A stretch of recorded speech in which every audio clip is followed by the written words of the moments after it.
Hello, my friends, and welcome. I'm so glad you've decided to join me tonight. Before we begin, I want you to take a moment to settle in.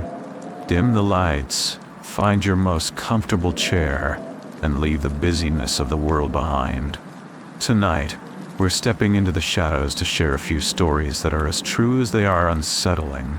So, take a deep breath, get cozy, and let's explore the dark together. Let me know where are you watching from and what time is in there. You're safe here.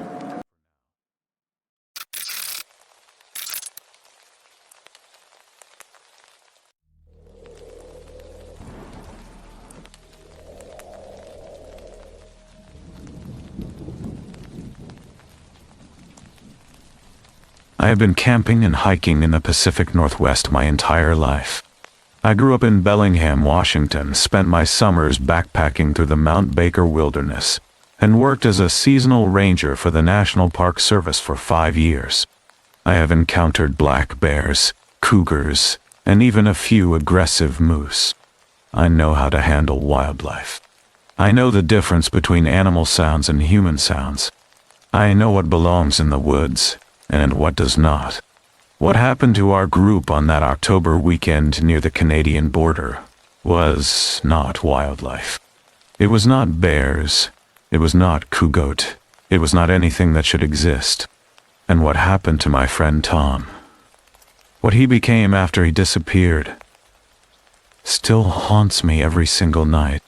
I am sharing this because people need to know that there are things in those forests, things that watch us, things that mimic us, things that take us, and once they do, you do not come back the same.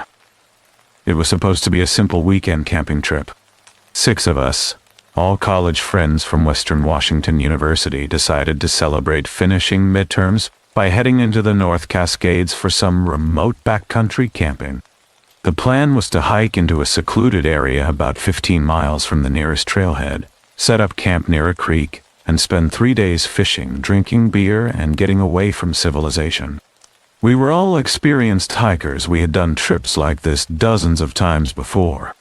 The group consisted of myself, my girlfriend Sarah, my best friend Tom, his girlfriend Jessica, and 2 other friends, Marcus and David. We also brought Marcus's dog, a German shepherd named Bear. That dog had been on countless camping trips. He was calm, well-trained, and never caused problems. That detail matters, because what happened to Bear should have been our first warning to leave. We set out on Friday morning in mid-October of 2021. The weather forecast was clear, temperatures in the low 50s during the day, dropping to the 30s at night. Perfect camping weather. We drove to a remote trailhead off Highway 20 about 40 miles east of Concrete, Washington, near the Canadian border. The area is heavily forested, steep terrain with dense stands of Douglas fir, western red cedar, and hemlock. The kind of place where you can hike for hours without seeing another person. The hike-in was uneventful. We covered about 8 miles on established trails before veering off into unmarked wilderness, following a creek upstream to a small clearing Marcus had found on satellite maps. We arrived around 4 in the afternoon, set up our 3 tents in a triangle formation, and built a fire pit. The clearing was maybe 30 feet across, surrounded on all sides by thick forest. The creek was about 50 yards away, running fast and cold from the mountains above us. As the sun started to set, we cooked dinner over the fire, drank beer, and told stories.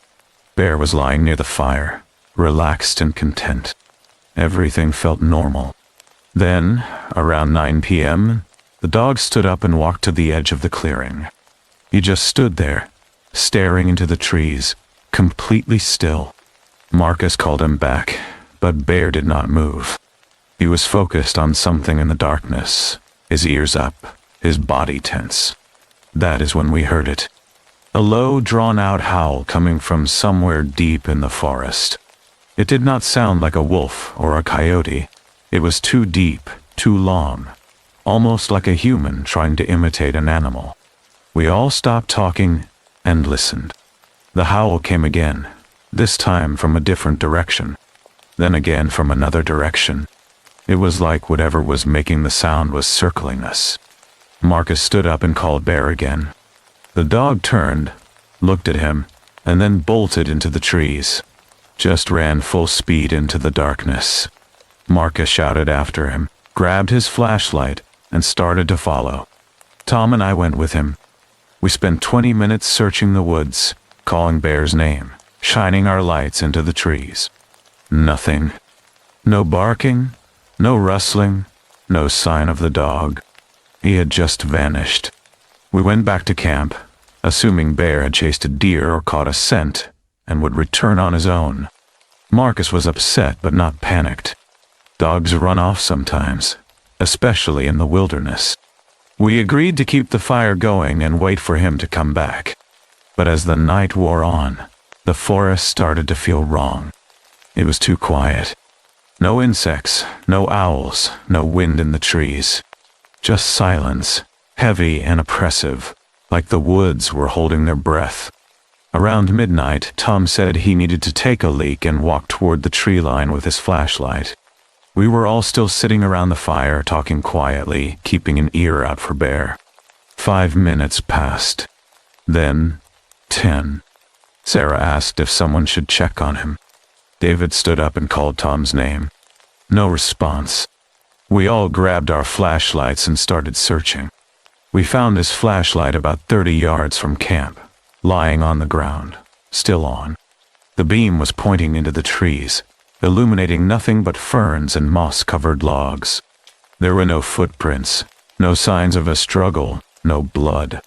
Tom was just gone. We shouted his name for an hour, combing the area in every direction. Nothing. It was like he had stepped into the forest and disappeared. By 2 a.m., we were terrified. Jessica was crying. Marcus was talking about hiking back to the trailhead to get help, and Sarah was convinced Tom had fallen into the creek and drowned. I did not know what to think. Part of me wanted to believe there was a rational explanation, that Tom had gotten disoriented and wandered off, that he would stumble back into camp any minute.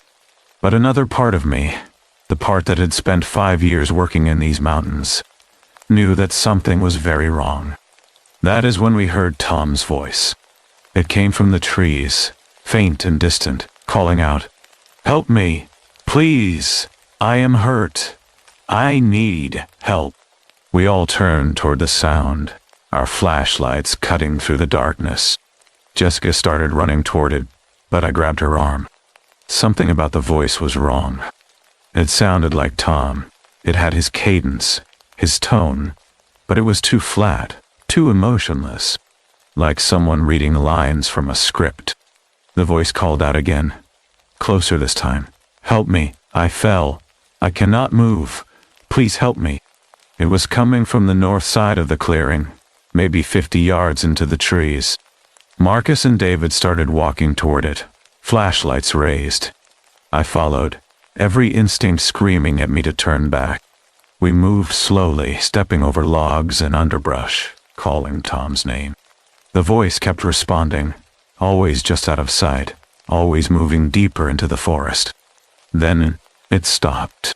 We were standing in a small ravine, surrounded by trees, and the voice just cut off mid-sentence. The silence was deafening. I turned to Marcus and said we needed to go back. That is when we heard giggling. High-pitched, childlike giggling coming from all around us, echoing through the trees. It was not one voice. It was multiple voices, overlapping and chaotic. Then one of the voices said my name. Not called it, just said it like it was testing the sound. Then it said Sarah's name. Then Jessica's. Then it started laughing again. We ran, just turned and sprinted back to camp, crashing through the underbrush, our flashlights bouncing wildly. When we reached the clearing, the girls were standing by the fire, pale and shaking. They had heard it too, the giggling, the voices. We all agreed we were leaving at first light, no matter what. We were not staying another night. We sat around the fire for the rest of the night, no one sleeping, every sound making us jump. Around 5 a.m., As the sky started to lighten, we heard footsteps. Slow, deliberate footsteps coming from the trees. We all stood up, grabbed our flashlights, and pointed them toward the sound. And there, walking out of the forest, was Tom. He looked wrong. His clothes were covered in mud and torn in several places. His face was pale, almost gray, and his eyes were unfocused, staring at nothing.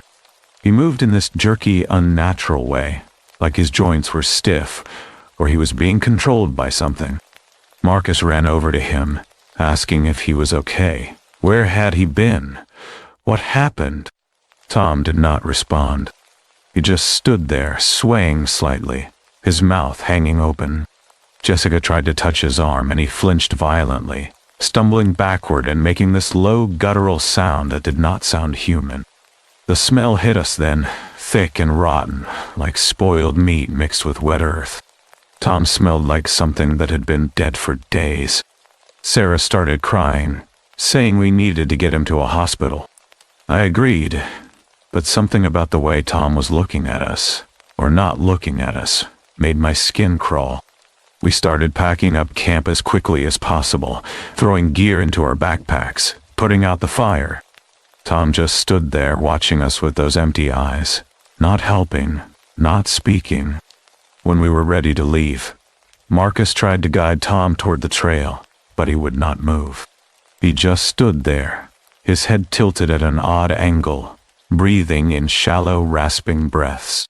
Then he smiled. It was the most unnerving thing I have ever seen. His lips pulled back too far, showing too many teeth, and his eyes stayed completely dead. David suggested we just leave him and send help back. I know that sounds terrible, but we were all thinking it. Whatever was standing in front of us, it was not Tom. Not anymore. But Jessica refused, saying she was not leaving her boyfriend in the woods. So we started walking, Tom following behind us at a distance, moving in that same jerky, wrong way. It took us about an hour to hike back to where we had left the main trail. The sun was up now, and the forest felt less oppressive in the daylight. We were moving fast, no one talking, just focused on getting out. When we reached our campsite to grab the rest of our gear, Sarah went to check her tent one more time to make sure we had not left anything. She screamed. I have never heard a scream like that in my life. Pure terror and disbelief. We all ran over, and there, inside her tent, crouched in the corner, was a person. Not Tom, someone else. A man thin and pale, with matted hair and dirty clothes, just sitting there, staring at us with wide, unblinking eyes. He did not move, did not speak, just stared. Marcus yelled at him, asking who he was, what he was doing in our tent. The man tilted his head, mimicking the same gesture Tom had made earlier, and then he started giggling. That same high-pitched, childlike giggling we had heard in the woods. Then he spoke, in Tom's voice. "Help me. I am hurt. Please, help me." We all backed away from the tent. The man stood up, his movements slow and deliberate, and stepped out into the clearing. He was tall, maybe 6 feet, with arms that hung too long at his sides. His face was wrong, the features too stretched, the eyes too far apart. He looked at each of us, one by one, and then he ran. Not toward us, just into the trees, moving impossibly fast, his limbs bending in ways that should not be possible. We did not wait to see if he would come back. We grabbed what we could and started running down the trail, Tom still following us at a distance, moving in that same jerky, unnatural way. The hike out felt like it took forever, every sound making us think something was behind us, every shadow making us jump. When we finally reached the trailhead and saw our vehicles, I almost cried with relief. We loaded into our trucks and drove straight to the nearest hospital in Concrete. Tom sat in the back seat, silent and unresponsive, staring out the window with those dead eyes. The doctors examined him, ran tests, asked questions. Physically, he was fine. No injuries, no signs of trauma. But he would not speak, would not make eye contact, and he smelled like death. They kept him overnight for observation. The next morning, Tom woke up and acted completely normal. He had no memory of the past 48 hours. He did not remember disappearing, did not remember walking back into camp, did not remember the hike out. The doctors diagnosed him with a severe concussion and possible dissociative episode. They released him 2 days later.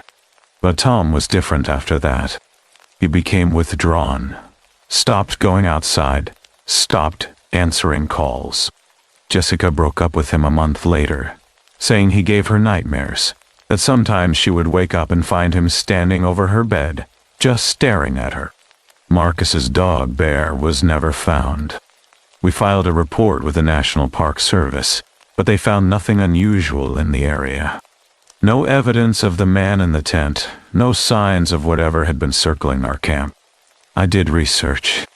I read everything I could find about missing persons in the North Cascades, about unexplained disappearances and strange encounters. What I found terrified me. Over 240 people have gone missing in the Oregon and Washington forests since 1997. Many of them vanished under circumstances that do not make sense. Experienced hikers who disappeared from well-traveled trails. Search parties that found no trace, no footprints, no evidence.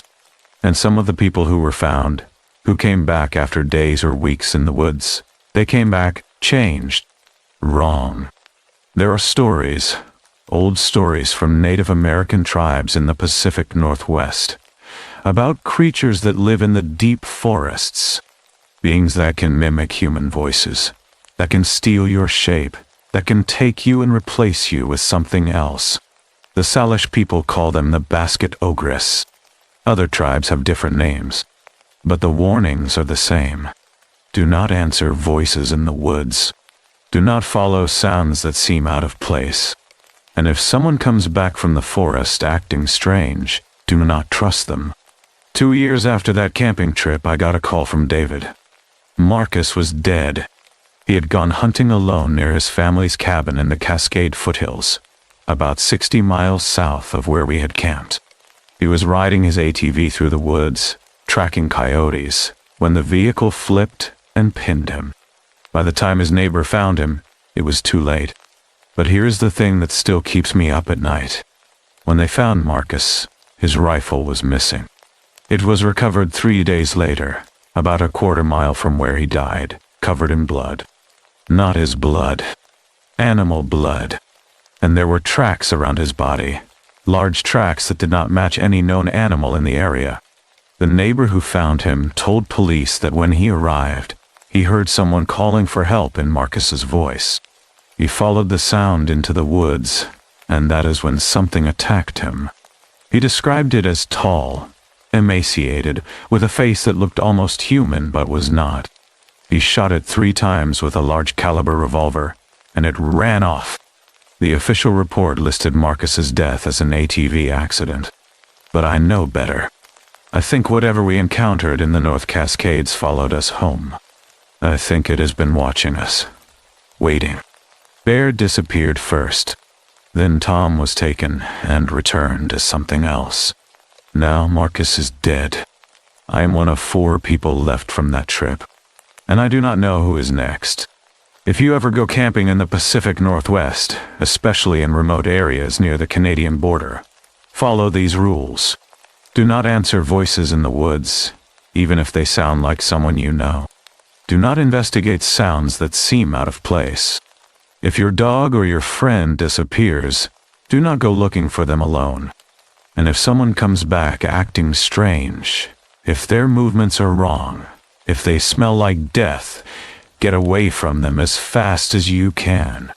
We thought we were safe because we were experienced. We thought we knew the woods. But there are things out there that are older and smarter than we can imagine. Things that have learned to mimic us, to sound like us, to look like us. And once they take you, they do not let go. I moved to Seattle after Marcus died. I do not go camping anymore. I do not go into the woods. And I check my locks every night, because sometimes Late at night, I hear giggling outside my apartment, and sometimes I hear Tom's voice calling my name, asking me to let him in, telling me he needs help. I never open the door, and neither should you. The Washington forests are beautiful, but they are not empty, and some things that live there are not animals. They are something else, something that wants what we have, our voices, our shapes, our lives. Stay out of the deep woods, and if you hear someone calling your name in the darkness, do not answer. Just run.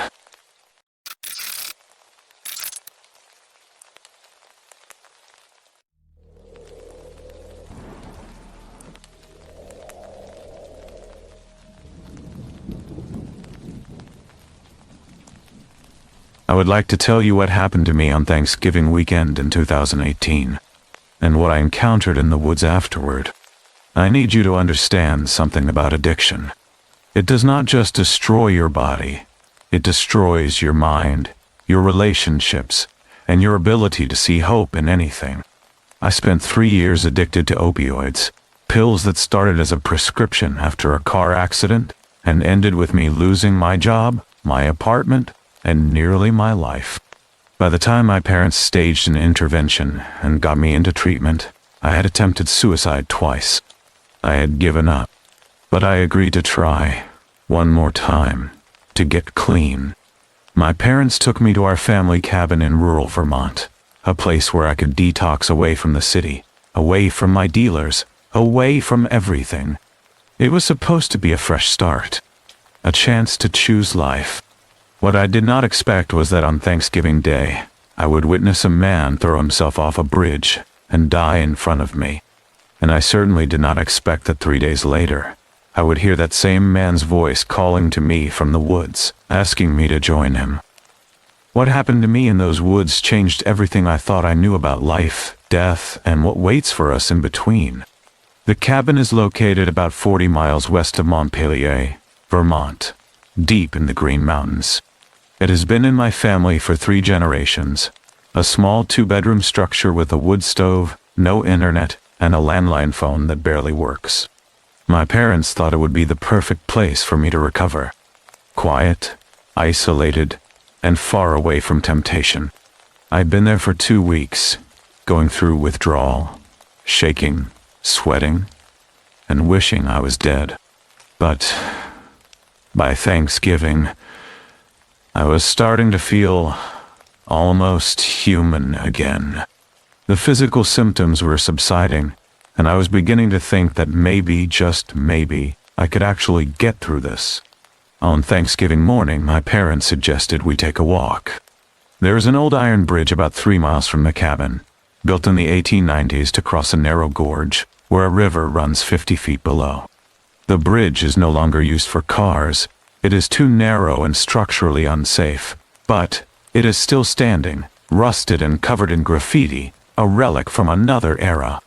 My dad used to take me there when I was a kid.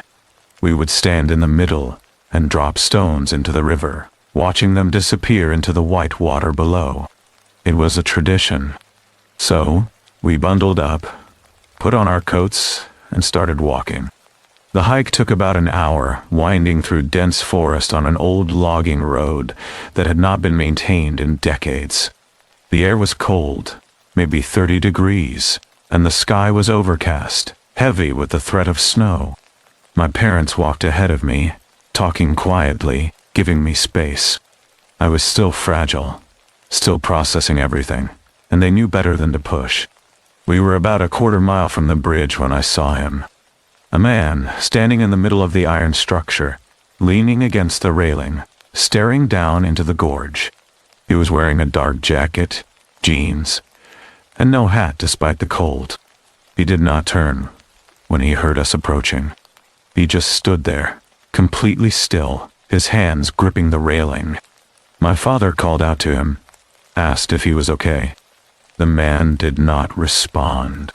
We walked closer, and that is when I saw his face. He was young, maybe mid-30s, with hollow eyes and a blank expression. He looked tired, the kind of tired that sleep does not fix.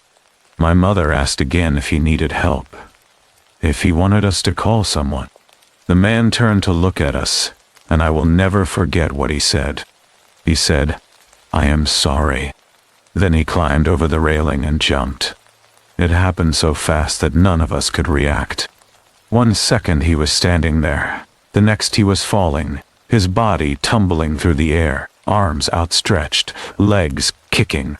He did not scream. He did not make a sound. He just fell, silent and resigned, until he hit the rocks 50 feet below. The impact was horrible. I heard it, the sound of bone and flesh striking stone, wet and final. My mother screamed. My father ran to the edge of the bridge and looked down. I just stood there, frozen, staring at the spot where the man had been standing seconds ago. My father yelled for me to call 911. I fumbled for my phone, but there was no signal. We were too deep in the mountains, too far from civilization. My father told me to run back to the cabin and use the landline. I did not move. I could not move. I was staring down into the gorge, at the crumpled form lying on the rocks below. The man was still alive. Barely. He was moving, twitching, his arms jerking in spasms, his legs bent at impossible angles. He was making sounds, low, guttural croaks that did not sound human. He was trying to breathe, trying to move, but his body was broken beyond repair. My mother grabbed my arm and shook me, told me to go, to run, to get help. I finally snapped out of it and started running. I ran as fast as I could, my lungs burning, my heart pounding, my mind replaying the fall over and over. I made it back to the cabin in 40 minutes, burst through the door, and dialed 911 on the landline. I told the dispatcher what happened, gave them the location, and begged them to send help immediately. They said it would take at least an hour for search and rescue to reach the gorge. An hour. The man would be dead long before then. I ran back to the bridge. My parents were still there, standing at the edge, looking down. My father had climbed partway down the slope, trying to reach the man. But the terrain was too steep, too dangerous. He had to turn back. All we could do was wait. And listen. The man was still making those sounds. Those horrible, wet, croaking sounds. Like he was drowning in his own blood. It went on for 20 minutes. Then it stopped. He was gone. Search and rescue arrived an hour later. They rappelled down into the gorge, recovered the body, and confirmed what we already knew. The man was dead. Massive trauma, broken spine, shattered pelvis, internal bleeding. He had survived the fall for almost 30 minutes before dying. The paramedics asked us questions, took our statements, and left. The local sheriff filed a report. Suicide. No note. No identification on the body. No wallet or phone. Just a man who walked into the woods and jumped off a bridge. They never found out who he was. My parents wanted to leave immediately, to pack up and go home, but I refused. I told them I needed to stay. I needed to finish what I started. The cabin was supposed to be my recovery, and I was not going to let this derail me. They reluctantly agreed, but they stayed with me for the rest of the week. We did not talk about what happened. We just tried to move on. But I could not stop thinking about it. About the look in his eyes. About the way he said "I am sorry" before he jumped. About the sounds he made while he was dying. It haunted me. And it made me think about my own attempts, my own desire to give up, and how close I had come to being that man. On the third night after Thanksgiving, I could not sleep. I kept hearing those sounds in my head. The croaking, the gasping, the silence. I got up around 2 a.m., put on my coat, and went outside. The cabin has a small porch that overlooks the forest, and I sat there, staring into the darkness, trying to clear my mind. That is when I heard it. A voice, calling my name. It was faint, distant, coming from somewhere in the trees. It sounded like the man from the bridge. The same tone, the same cadence. He said my name 3 times, slow and deliberate, and then he said, "Help me." I stood up, my heart racing. I told myself it was not real, that I was imagining it, that the stress and the trauma were making me hear things.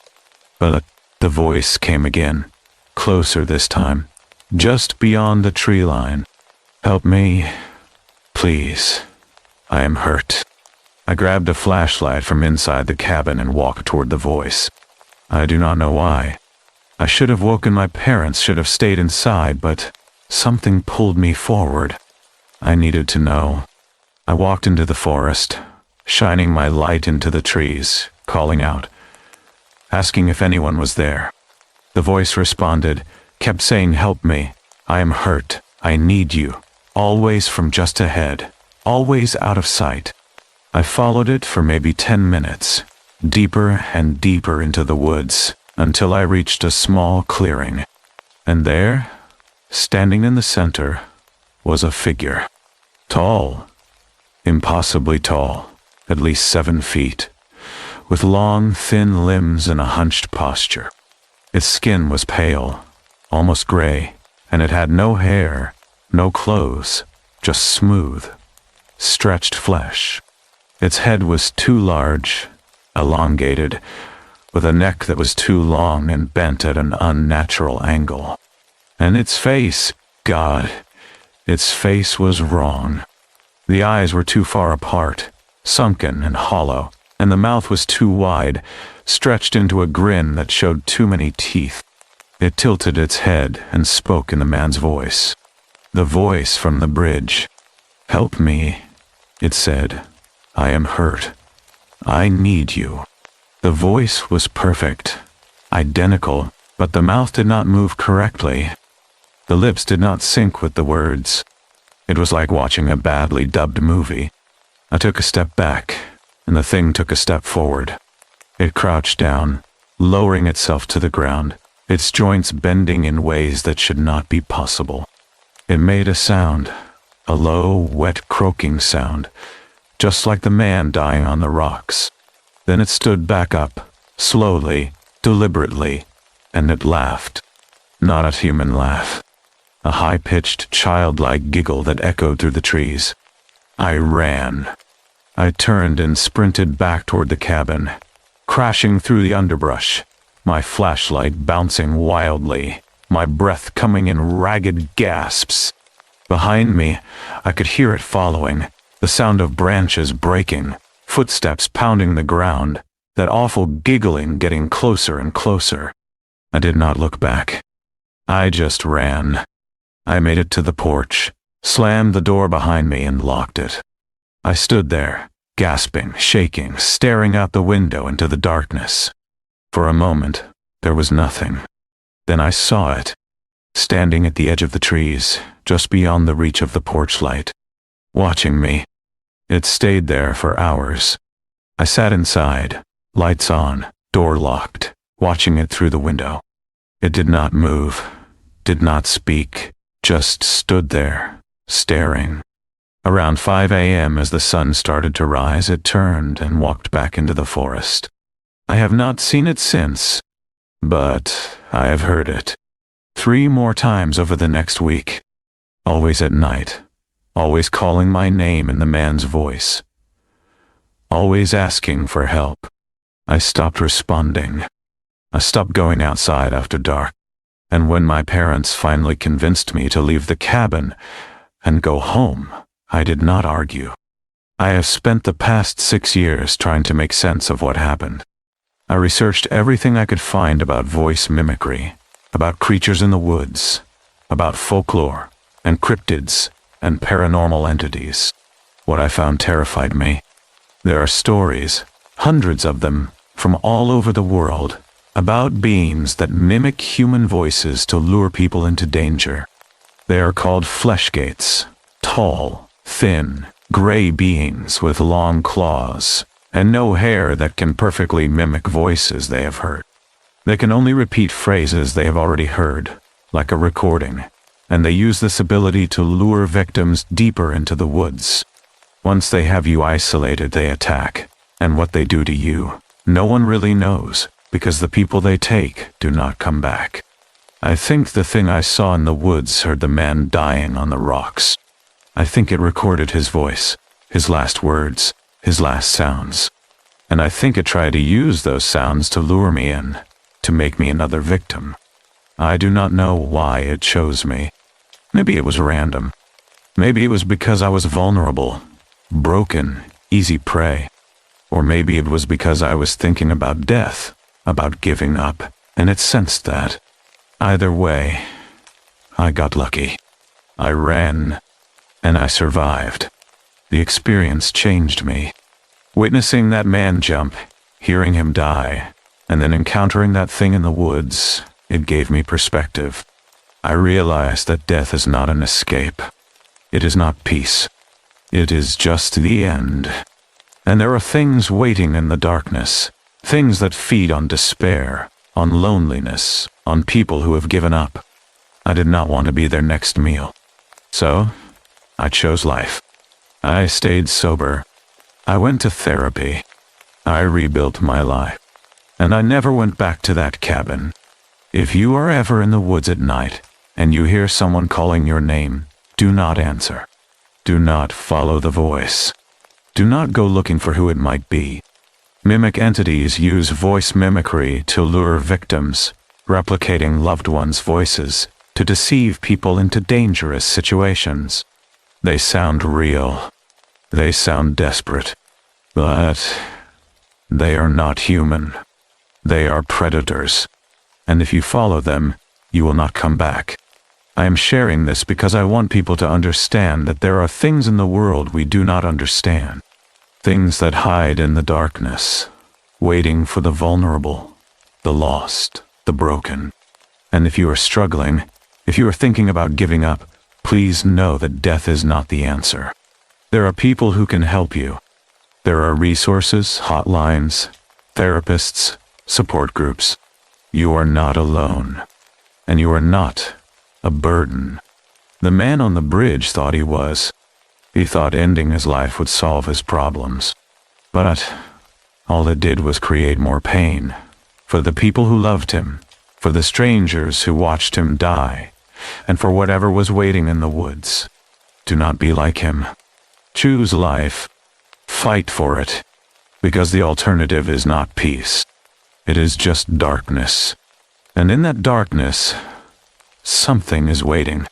I am still sober. 6 years clean. I think about that Thanksgiving every day. About the man who jumped. About the thing in the woods. About how close I came to being either one of them. And I am grateful. Grateful that I ran. Grateful that I survived. Grateful that I get to wake up every morning and choose to keep going. If you are struggling, call the National Suicide Prevention Lifeline at 1-800-273-82555. Talk to someone. Please. Because your life matters. And there are people who want to help you. Do not let the darkness win.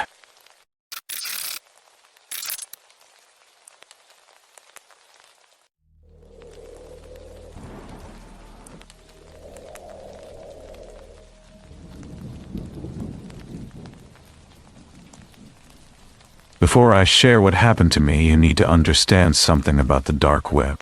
Between 2016 and 2020, a hacker exposed a fake hitman for hire site called Bessa Mafia. Over 175 people had placed real kill orders on that site. The FBI investigated. 32 people were convicted. Some of those orders were fulfilled, not by the fake hitmen, but by the people who placed them when they realized they had been scammed. What I am about to tell you is my experience with a different site. One that was not fake. This happened when I was 17 years old, and I am sharing this because I need people to understand that some things on the internet are not jokes. Some sites, once you interact with them, will not let you walk away. I am 23 now. I live in a small apartment in Pennsylvania, and I work from home doing data entry. I barely leave my house. I have not been to a doctor in 4 years, even though I probably should. There is a reason for that, and it is the same reason I am writing this now. I was bullied throughout middle school and high school. I'm not going to give you names or details about my tormentors, because honestly, at this point it does not matter. What matters is that by my junior year, I had become invisible in the worst way. Teachers ignored me. Students mocked me in hallways. I ate lunch alone in the library. I told myself I just had to survive until graduation, and then I could start over somewhere else. Somewhere no one knew me. But by spring of my junior year, something in me broke. It started with small fantasies. I would imagine them getting caught doing something embarrassing. I would picture them failing a test, or getting dumped, or tripping in the cafeteria. Harmless stuff. But the fantasies kept getting darker. I would imagine them getting into car accidents. I would picture them disappearing. I would think about attending their funerals and feeling nothing. I knew these were just thoughts. Just coping mechanisms. I was not a violent person. I had never hurt anyone in my life. But one night in March, I made a mistake that I will regret for the rest of my life. It was 2 in the morning on a Friday. I could not sleep. I had spent the entire week dealing with the usual harassment. Whispered insults in class. Shoves in the hallway. Someone had written something cruel about me in the bathroom stall. And I was lying in bed staring at the ceiling, feeling that familiar mix of rage and helplessness. I opened my laptop. I had heard about the dark web before, mostly from YouTube videos and Reddit threads. People talked about it like it was this forbidden place where you could find anything.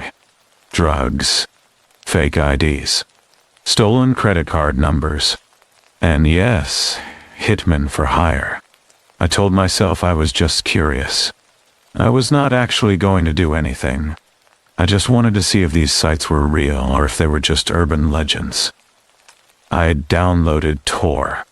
It took me about 20 minutes to figure out how to navigate it. Most of the links were broken or led to scam sites. But eventually, I found a forum that listed active sites, categorized by service. There was a section labeled Disposal Services. I clicked on one of the links. The site that loaded was called The Cleaning Crew. It looked almost professional, like a corporate website. There was a homepage with a mission statement about discrete solutions for complex problems. There was a pricing page, a facts section, even customer testimonials, though they were all anonymous and vague. The prices were insane. $25,000 for a standard removal, $50,000 for accidental circumstances, $100,000 for staged events with witnesses. I remember laughing at how absurd it was. $25,000. I did not have $25 to my name. My parents gave me an allowance of $40 a week, most of which went to gas and lunch. There was no way I could afford this, even if I wanted to, which I told myself I did not. But then I saw the order form. It was simple. Just a few fields. Target name, location, known schedule, special requests, payment confirmation, and at the bottom a checkbox. Do you have the funds available at this time? I stared at that checkbox for a long time. Then, I filled out the form. I entered the names of 4 people, 3 students who had made my life hell, and 1 teacher who had ignored every complaint I ever made, who had watched me get humiliated in her classroom and done nothing. I filled in their addresses, which I knew from social media. I described their routines, what time they left for school, where they parked, where they hung out after class. In the special requests section I typed, "Make it look like accidents," and then I clicked no on the payment confirmation checkbox. I expected the form to reject me. I expected an error message or redirect to a payment portal. Instead, the page just loaded for a few seconds, and then a message appeared. Request received. You will be contacted regarding payment arrangements. I closed the laptop immediately. My hands were shaking. I told myself it was just a scam site, that nothing would happen, that I had not actually done anything wrong because I had not paid. I went to bed and did not think about it again. 3 days later, on Monday morning, one of the students I had listed, Marcus, did not show up to school. At first, no one thought anything of it. Marcus skipped class all the time. But by lunch, rumors were spreading. Someone said his mom had called the school looking for him. Someone else said the police were at his house. By Tuesday, the news was everywhere. Marcus had been found dead in his car, parked in a grocery store lot about 10 miles from his house. Carbon monoxide poisoning. The police were calling it a suicide. I felt sick. I told myself it was a coincidence. Marcus had problems. Everyone knew that. It had nothing to do with me. But then, on Thursday, another name on my list disappeared. Jessica. She was absent from first period. Then, second. By the time I got to lunch, the whispers had started again. Jessica had not come home the night before. Her parents were frantic. The school sent out an email about a missing student. They found her body 2 days later in a ravine off a hiking trail she frequented. The medical examiner ruled it an accidental fall. I stopped sleeping. I stopped eating. I kept checking the dark website, but it was gone. The link no longer worked. I searched for any trace of the cleaning crew and found nothing. The third name on my list was Ryan. He was in my history class, and for a week after Jessica's death, he seemed fine. I started to think that maybe it was over, that maybe the first 2 deaths really were just coincidences. Then, on a Monday morning, Ryan collapsed in the hallway between 3rd and 4th period. I was there. I saw it happen. He just stopped mid-step, clutched his chest, and fell. By the time the paramedics arrived, he was dead. Heart attack, they said. Undiagnosed congenital condition. He was 17 years old. The 4th name on my list was Mrs. Brennan, my English teacher. She was 52, healthy, ran marathons. 2 weeks after Ryan died, she collapsed in front of our class during a lecture on Shakespeare. Aneurysm. She died before the ambulance even arrived. I wanted to go to the police. I wanted to tell someone what I had done. But what would I even say? That I filled out a form on a website I could no longer access. That I checked a box saying I could not pay. They would think I was insane. And even if they believed me, what then? I would be confessing to soliciting murder. Even if I had not paid, even if I thought it was fake, I had still entered their names. I had still described how to find them. I was terrified. I could not focus on anything. My grades tanked. My parents thought I was depressed, which I was, but not in the way they understood. I started having panic attacks in the middle of the night, convinced that the police were going to show up at my door. But they never did. Months passed. I graduated high school. I moved into an apartment near a community college and tried to start over. I told myself that I had gotten away with it, that whatever had happened was over. I was wrong. It was October, about 4 months after graduation. I was walking back to my apartment from the grocery store. It was late, almost 9 at night, and the parking lot was mostly empty. That is when I saw the car. It was a black sedan, parked at the far end of the lot, facing toward me. The engine was running. I could see someone sitting in the driver's seat, but I could not make out their face. I felt a chill run through me. I told myself I was being paranoid. It was just someone sitting in their car. It had nothing to do with me. But as I walked toward my apartment, the car started moving. Slowly. Following me. I walked faster. The car matched my pace. I broke into a run. The car accelerated, pulling up beside me. The passenger window rolled down. "Get in." The voice was calm, emotionless. Mail. I stopped. I could not help it. I looked into the car. The driver was wearing a dark jacket and a baseball cap pulled low. But what I noticed most was the scar that ran from his left eyebrow down to his jawline. A thick, raised line of tissue that looked like it had healed badly. "We need to talk," he said, "about your outstanding balance." I ran. I do not know why. I just ran. I heard the car door open behind me, heard footsteps, but I did not look back. I sprinted across the parking lot, through the breezeway of my apartment complex, and up the stairs to my unit. I fumbled with my keys, got inside, locked the door, and stood there in the dark, listening. Nothing. I went to the window and looked out at the parking lot. The black sedan was gone. I did not sleep that night.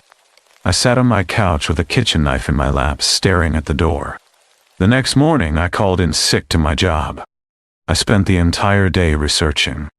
I found articles about Besa Mafia, the fake hitman site that had been exposed. I found stories about people who had placed orders on dark websites and then been scammed, extorted, or worse. But I also found something else. There were whispers on certain forums about organ trafficking rings, about how some dark web services, especially in countries with lax regulations, would harvest organs from donors who had not consented. Kidneys mostly. Sometimes livers. The organs would be sold on the black market for tens of thousands of dollars. And I realized something. If I could not pay in cash, they would take payment another way. I moved apartments. I changed my phone number. I stopped using my real name online. For 2 years, I thought I had escaped. Then 3 months ago, I woke up in a hospital. I do not remember how I got there. The last thing I remember is walking to my car after work. The next thing I knew, I was lying in a hospital bed, with an IV in my arm and a bandage around my left wrist. The nurse told me I had been found unconscious in a parking garage. She said I had been drugged with something called scopolamine, a substance that causes memory loss and suggestibility. She said I was lucky to be alive. But I did not feel lucky, because when they did the scans, they found something. Or rather, they found that something was missing. My left kidney was gone, surgically removed, clean incision, professional work, and my left hand. 4 fingers were missing. The ring finger, middle finger, index finger. Gone. Amputated at the second knuckle. The cuts were precise. Surgical. The doctors were horrified. They called the police. The police asked me questions I could not answer. Who did this? Why? How? I lied. I told them I did not remember anything. I told them I must have been targeted randomly. But I knew the truth. 2 weeks after I was released from the hospital, I received a package. No return address. Inside was a single piece of paper. It read, "Disposal order fulfilled.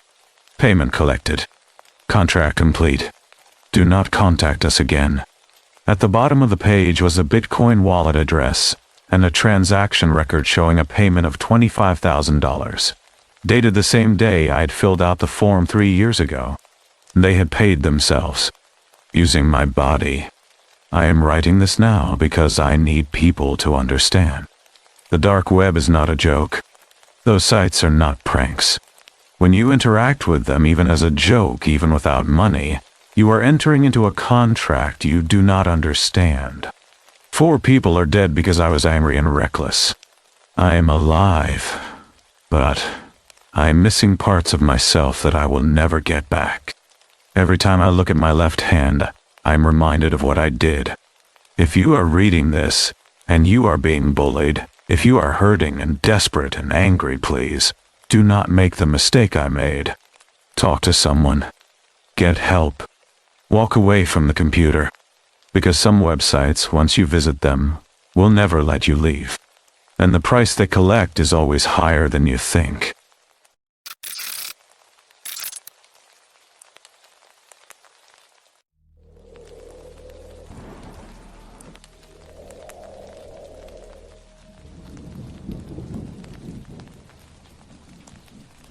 Before I tell you this story, I need you to understand something. What I am about to share with you is real. I have screenshots, police reports, and messages from over 24 people who were affected by what I found. The authorities are still investigating, and some of the victims are still being harassed to this day. I am sharing this because people need to know how easily someone can use social media to destroy lives, and how difficult it is to stop them once they start.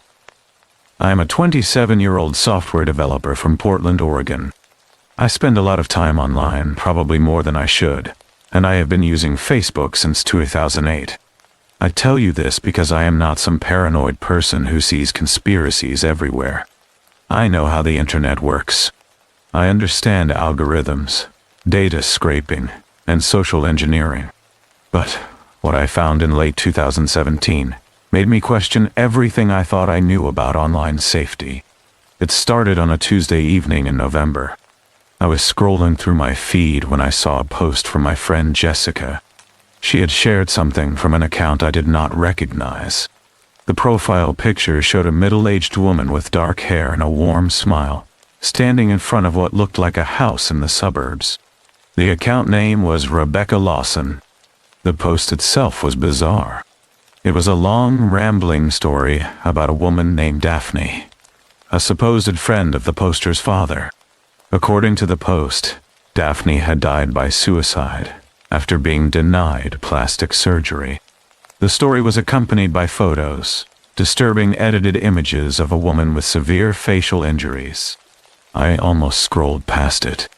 Almost. But something about the photos bothered me. They looked wrong. Like someone had taken normal pictures and deliberately distorted them, made them grotesque. I clicked on Rebecca Lawson's profile to see what kind of person would post something like this. That is when things got strange. Rebecca's profile was full of normal family photos. Pictures of birthday parties, holiday dinners, children playing in a backyard. But the more I scrolled, the more I noticed inconsistencies. In one photo, the woman had 3 children. In another, she had 5. Some photos showed her with a husband who looked to be in his 40s. Other photos showed her with a completely different man, younger, with tattoos. The locations were all over the place too. One post would be tagged in Seattle. The next would be in Phoenix, then Miami, then back to Portland. I checked her friend list. That was when my stomach dropped. Rebecca Lawson had over 4,000 friends. But as I scrolled through the list, I started noticing something disturbing. There were multiple accounts with the same profile picture. Rebecca Lawson, Rebecca M. Lawson, Becca Lawson, Becky Lawson, R. Lawson. Each one had slight variations in the name, but they all used similar photos. Some accounts had only a few friends. Others had thousands. I thought maybe it was a glitch, some kind of Facebook bug. But then I started reading her posts. Mixed in with the normal family updates were messages that made my skin crawl.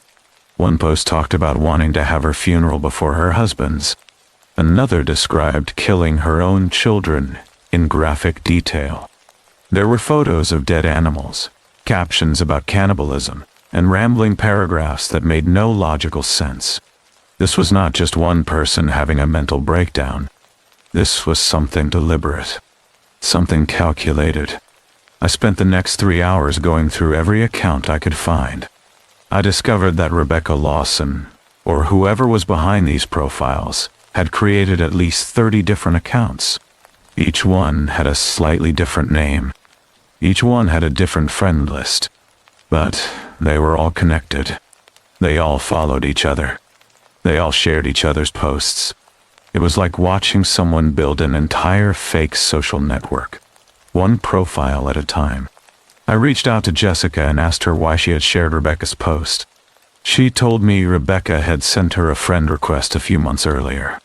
Jessica thought she was someone from her church group. She had accepted the request and never thought about it again. When I told her about the multiple accounts and the disturbing posts, Jessica immediately unfriended and blocked the profile. But she also told me something that made my blood run cold. Rebecca had been messaging her. Private messages, late at night. At first, they were normal, asking about Jessica's day, commenting on her photos. But then they got weird. Rebecca started asking personal questions. Where did Jessica work? Did she live alone? What time did she usually get home? Jessica had ignored the messages, but she had not blocked the account until I brought it up. I decided to dig deeper. I created a throwaway account and sent Rebecca Lawson a friend request. She accepted within minutes. Once I was on her friend list, I could see everything. The posts that were hidden from public view, the photos she only shared with friends, and the comments. Oh God, the comments. There were dozens of people commenting on her posts, asking what was wrong, asking if she needed help. But Rebecca would respond with more disturbing content. She talked about how her account had been hacked, how someone was posting things without her permission. She claimed she had forgotten to log out at an internet cafe, and now someone was using her account to torment her. But the posts kept coming. New ones every day. New accounts appearing, all with the same profile pictures, all posting the same kinds of disturbing messages. I started taking screenshots. I documented everything. The multiple accounts, the disturbing posts, the pattern of behavior. I also started noticing something else. Rebecca Lawson was not just creating fake accounts for herself. She was stealing other people's photos. The woman in the Daphne story? I did a reverse image search and found her real identity. Her name was Amanda Mitchell. She was a real person from Brisbane, Australia. In 2012, Amanda had been in a severe car accident. She had undergone multiple reconstructive surgeries on her face. Her recovery photos were public on her own Facebook page, shared as part of her journey to raise awareness about facial trauma. Rebecca Lawson had taken those photos, edited them to make them even more disturbing, and created a fictional story about a woman named Daphne, who killed herself over being denied plastic surgery. I tried to reach Amanda through Facebook. She responded within a day. She was devastated. She told me that for years she had been receiving messages from strangers, people who had seen Rebecca's posts and thought Amanda was Daphne, people who sent her cruel messages about her appearance, people who accused her of faking her story. Amanda had reported the fake posts to Facebook dozens of times. Nothing had been done. This was not just about Rebecca Lawson anymore. This was about someone who was systematically stealing people's identities, creating fake narratives, and using those narratives to harass and terrorize real people. I contacted Facebook. I filled out every report form I could find. I explained the situation, provided screenshots, linked to all 30 accounts I had discovered. I waited. Nothing happened. The accounts stayed active. The posts kept coming. Then I found a connection to the games. Rebecca Lawson's accounts were all connected to Facebook games. Candy Crush Farmville. Words with Friends. I realized that whoever was behind these accounts had initially created them to gain advantages in these games. Facebook games often give rewards for having more friends. The more friends you have, the more lives you get, the more resources you unlock. So Rebecca, or whoever she really was, had created multiple accounts, friended them all together, and used them to cheat in mobile games. But then something changed. The accounts started gaining attention. People were commenting, asking questions, engaging with the bizarre posts. And whoever was behind Rebecca Lawson realized they could use this attention for something else. They could experiment. They could see how far they could push things before someone stopped them. They could create stories, disturbing fictional narratives, and watch as people believed them. They could take real people's photos and twist them into something horrifying. And no one was stopping them. I found other victims. A woman in Texas whose wedding photos had been stolen and used in posts claiming Rebecca Lawson was getting remarried. A man in Ohio whose family vacation pictures were used to create a fake narrative about Rebecca's children. A teenager in California whose selfies were edited to make it look like she was Rebecca's daughter, with captions suggesting abuse and neglect. Every single one of these people had tried to get the posts removed. Every single one of them had been ignored by Facebook's moderation team. By December, I had contacted over 20 people who had been affected by Rebecca Lawson's accounts. We created a group chat, shared our evidence, and coordinated our reports to Facebook. We also started digging into who Rebecca Lawson really was. It took weeks, but we finally found her. Her real name was Christina Reeves. She lived in suburban Virginia. She was 42 years old, worked part-time at a grocery store, and had no criminal record. On the surface, she was exactly the kind of person her fake profiles portrayed. A middle-aged mother with a normal life. But Christina had a secret. She had been creating fake Facebook accounts for almost a decade. It started with game accounts, just like I suspected. But over time, it became an obsession. She would spend hours every day managing her fake profiles, creating new posts, stealing photos, crafting fictional narratives. She told people her accounts were hacked. She made up elaborate stories about internet cafe breaches and identity theft. But the truth was simpler and more disturbing. Christina Reeves enjoyed it. She enjoyed the attention. She enjoyed watching people react to her posts. She enjoyed creating chaos and confusion. And she enjoyed the fact that no one could stop her. We turned over everything we had to the police. The screenshots, the timeline of posts, the evidence of identity theft, the testimonies from victims. The investigation took months. During that time, Christina's accounts remained active. She continued to post. She continued to steal photos. She continued to terrorize people. In March of 2018, Christina Reeves was finally confronted by law enforcement. She admitted to creating the accounts. She admitted to stealing photos. But she claimed she never meant to hurt anyone. She said it was just a game, just something to pass the time. She said people were overreacting. No charges were ever filed. The police determined that while Christina's behavior was disturbing and unethical, it did not meet the legal threshold for cyberstalking or harassment in Virginia at that time. The victims were told they could pursue civil action, but most of them were too exhausted to continue the fight. Facebook eventually removed some of the accounts, but not all of them. Some are still active today. Amanda Mitchell, the woman whose photos were stolen and used in the Daphne story, still receives messages from strangers. People who believe the fake narrative. People who think she is Daphne. People who send her cruel comments about her appearance. She has changed her profile settings to private. She has stopped posting photos of herself. She has essentially been forced into hiding because someone decided to use her trauma as entertainment. I deleted my Facebook account in April of 2018. I could not be part of a platform that allowed this to happen.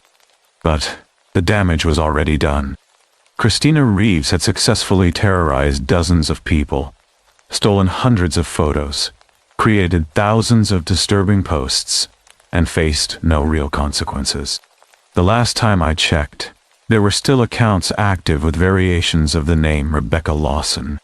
Still posting, still stealing, still disturbing.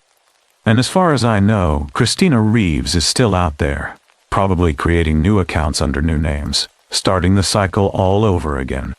I share this story because I want people to understand something. Social media is not safe. Your photos are not safe. Your identity is not safe.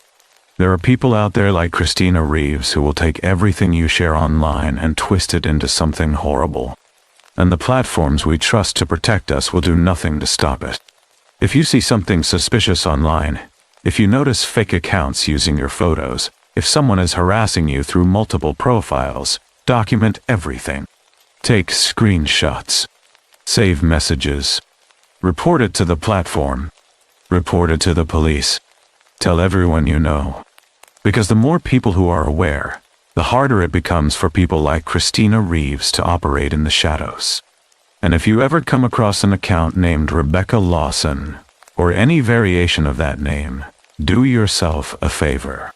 Block it. Report it. And whatever you do, do not engage. Because the person behind that account is not looking for help. They're not looking for friends. They are looking for their next victim. And once they target you, it is almost impossible to make them stop.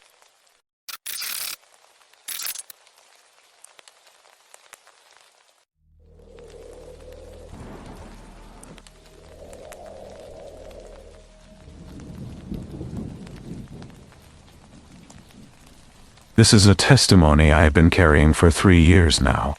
I am not looking for sympathy, and I am not looking for validation. I am sharing this because what I witnessed needs to be documented somewhere, by someone who actually saw it. The authorities would not listen. The FBI tip line never called me back. My university counselor suggested I had experienced a psychotic break. But I know what I saw. I know what was real. And if you are reading this, you need to understand that some corners of the internet are not just dangerous because of what you might download or who might steal your information. They are dangerous because of what you might witness.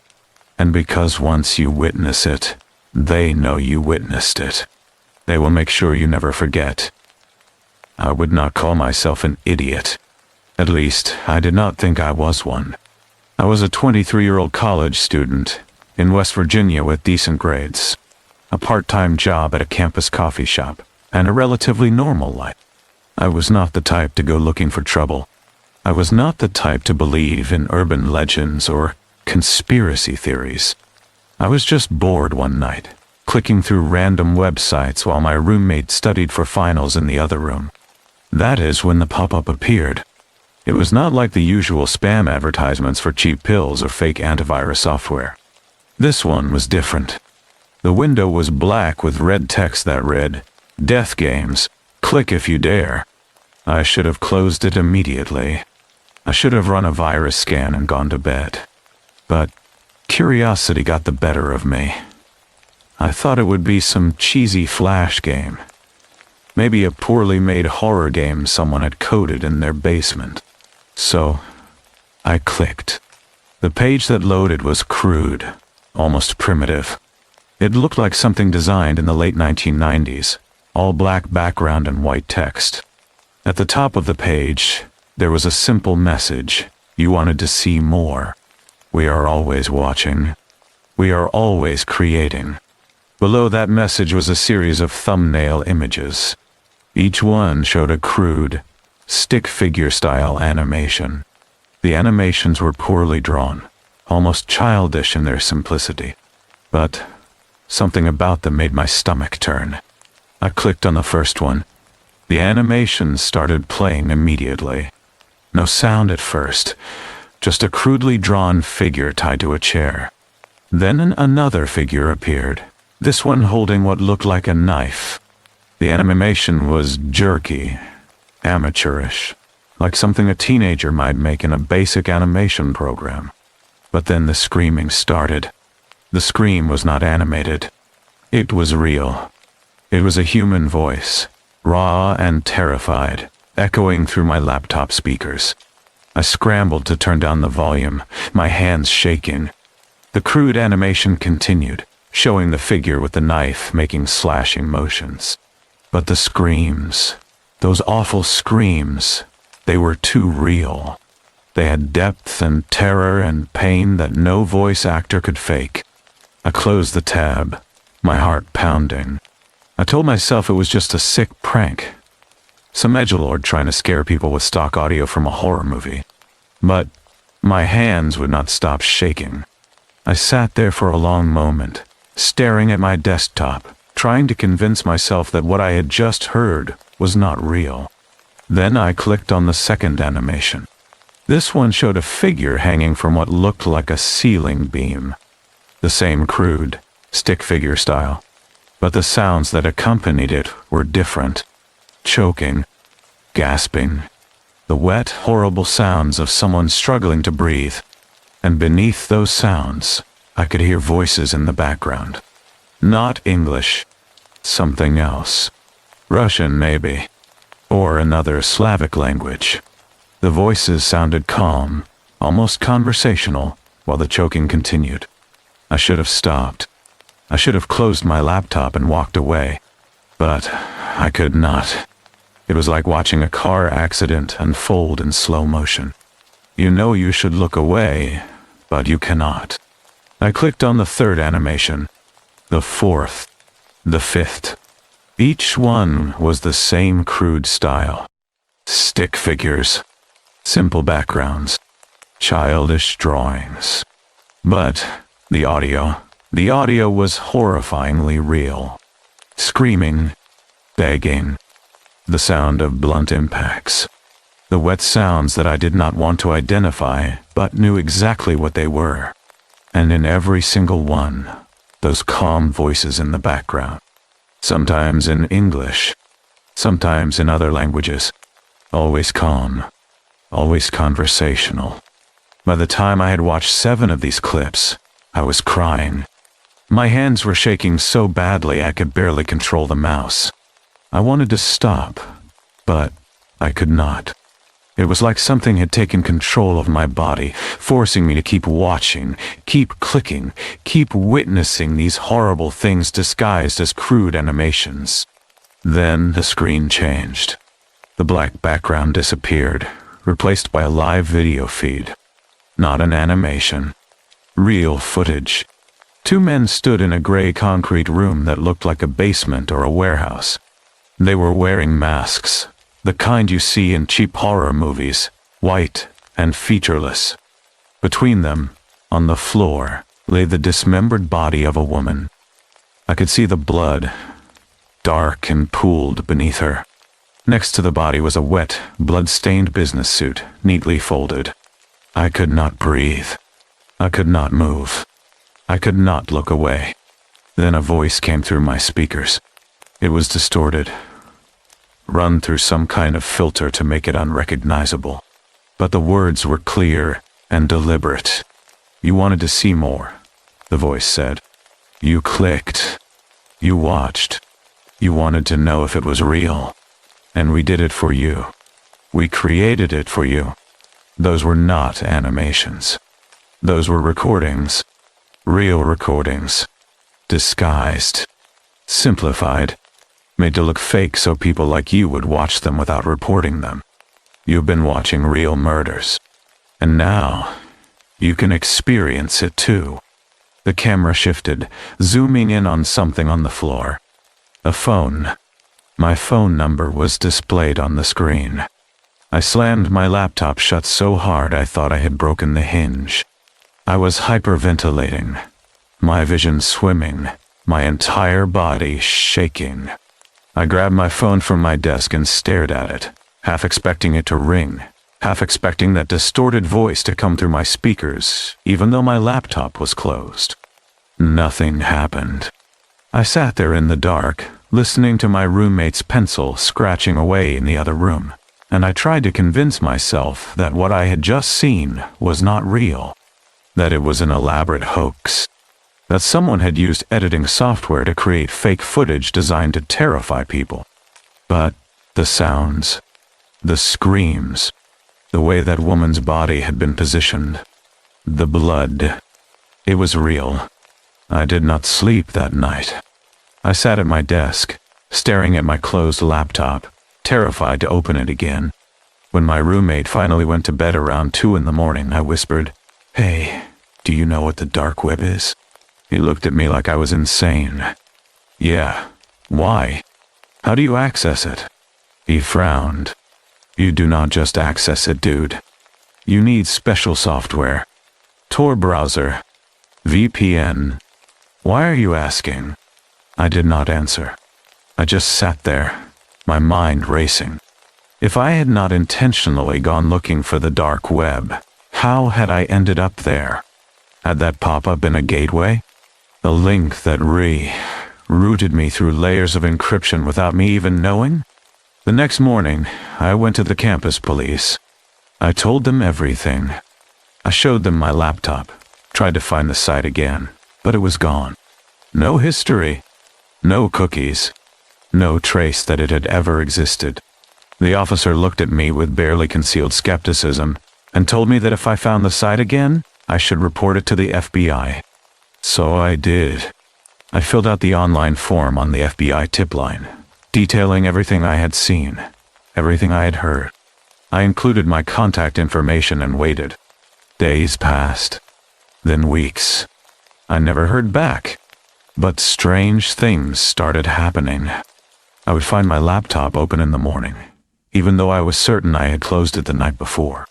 My phone would vibrate with notifications from apps I had never downloaded, apps that disappeared when I tried to open them. I would hear sounds in my apartment, faint and distant, that sounded like the screams from those animations. One morning, I found a package outside my door. No return address, no postage, just a plain brown box. Inside was a USB drive and a note. The note said, "You wanted to see more. We are always creating. Thank you for watching. I have not opened the USB drive. I will not open the USB drive. But I have not thrown it away either because I am terrified of what might happen if I do." 2 weeks ago, I received an email from an address I did not recognize. The subject line was blank. The body of the email contained a single image, a screenshot of me, taken from my laptop's webcam, watching one of those animations. My face was visible, frozen in an expression of horror. Below the image was a single line of text. "We see you. We always see you." I went to the police again. This time, they took me seriously enough to file a report, but they said there was nothing they could do without more concrete evidence. They suggested I change my passwords, cover my webcam, and avoid suspicious websites, as if I needed them to tell me that. I am writing this now because I need people to know what is out there. The dark web is not just a marketplace for drugs and weapons. It is not just a forum for hackers and criminals. There are corners of it, hidden and protected, where human suffering is entertainment, where murders are disguised as crude animations and uploaded for people like me, curious idiots who click on the wrong pop-up to watch. I do not know who those men in the masks were. I do not know who that woman was, or how many others have died in that gray concrete room. I do not know how many people have watched those animations, thinking they were just sick jokes, not realizing they were witnessing real murders. But I know they're still out there, still creating, still watching, and I know they are watching me. I still get messages sometimes. Different usernames, different platforms, but always the same photos. Me walking to class. Me at the coffee shop where I work. Me in my apartment, visible through my window. A reminder that they are still there, still watching, still waiting. I contacted the FBI again, the police again, a cybersecurity expert I found online. No one will help. No one believes me. They think I am paranoid, delusional, suffering from some kind of breakdown brought on by stress or drug use. Maybe they are right. Maybe I am crazy. Maybe what I saw was not real. Maybe it was all just an elaborate prank designed to mess with people's heads. But I do not think so. I think there are things happening in the world, horrible things, that most people will never see. I think there are predators who have found a way to operate in plain sight, disguising their crimes as fiction, as animations, as jokes. And I think I stumbled into their world for just a moment, long enough to see the truth. And now, I cannot unsee it. I do not know what will happen to me. I do not know if they will ever stop watching. I do not know if one day I will end up in one of those animations, a crude stick figure representation of my own death, uploaded for some other curious idiot to watch. All I know is that I am terrified, and I am being watched. If you are reading this, do not make the same mistake I did. Do not click on the strange pop-ups. Do not go looking for things you are not supposed to find. Do not assume that just because something looks fake, it is fake. Because sometimes, the worst horrors are the ones hiding in plain sight. And sometimes, they are watching you too. 3 years have passed since that night. I finished college, moved to a different state, changed my phone number, deleted all my social media accounts. I thought distance would help. I thought starting over would make it stop. It did not. Last week I received a package at my new address. An address I have only had for 6 months. An address I have never given out online. Inside was another USB drive, and another note. The note said, "We are always creating. We are always watching. Thank you for being part of our audience." I have not opened this USB drive either, but I have not thrown it away, because I am terrified of what might happen if I do.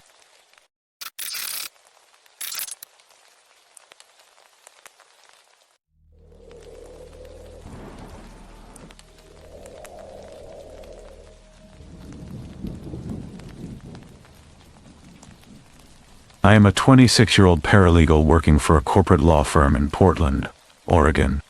I have lived alone since I graduated college 4 years ago. I am careful, cautious, and I do not scare easily. I lock my doors, I check my surroundings, and I trust my instincts. Or at least I used to. What started as a minor incident with my neighbor has evolved into something far more disturbing. Something that has made me question whether I am safe in my own home, whether the police can protect me, or whether the person who has been watching me is someone I can escape. I am sharing this because I need people to understand that stalking does not always look like the movies. Sometimes it is slow, calculated, and so subtle that by the time you realize what is happening, it is already too late. And sometimes the person who is supposed to protect you might be the same person who wants to hurt you. I moved into my house in the Selwood neighborhood of Portland in March of last year. It is a small 2-bedroom rental with a fenced backyard, hardwood floors, and large windows that let in natural light. The neighborhood is quiet, mostly young professionals and families, the kind of place where people walk their dogs and say hello when you pass them on the street. I felt safe there. My landlord mentioned that the neighbor to my left, a man in his early 40s named Derek, lived alone, kept to himself. I met him once during move-in week. He waved from his driveway while washing his truck, and I waved back. That was it. No conversation, no interaction. Just a polite acknowledgement between neighbors. The first incident happened 3 weeks after I moved in. It was a Friday night around 11 p.m., and I had just gotten home from drinks with coworkers. My 2 friends, Emily and Jordan, had come back with me to hang out for a bit. We were sitting in my living room watching a movie when we heard my backyard gate creak open. I live alone, and my gate is always latched. I looked at Emily and Jordan, and they looked back at me with the same confused expression. Then we heard footsteps, slow and deliberate, walking across my wooden deck toward the sliding glass door that leads into my living room. Jordan stood up first, walked over to the door, and pulled back the curtain. Standing on my deck, less than 3 feet from the glass, was Derek.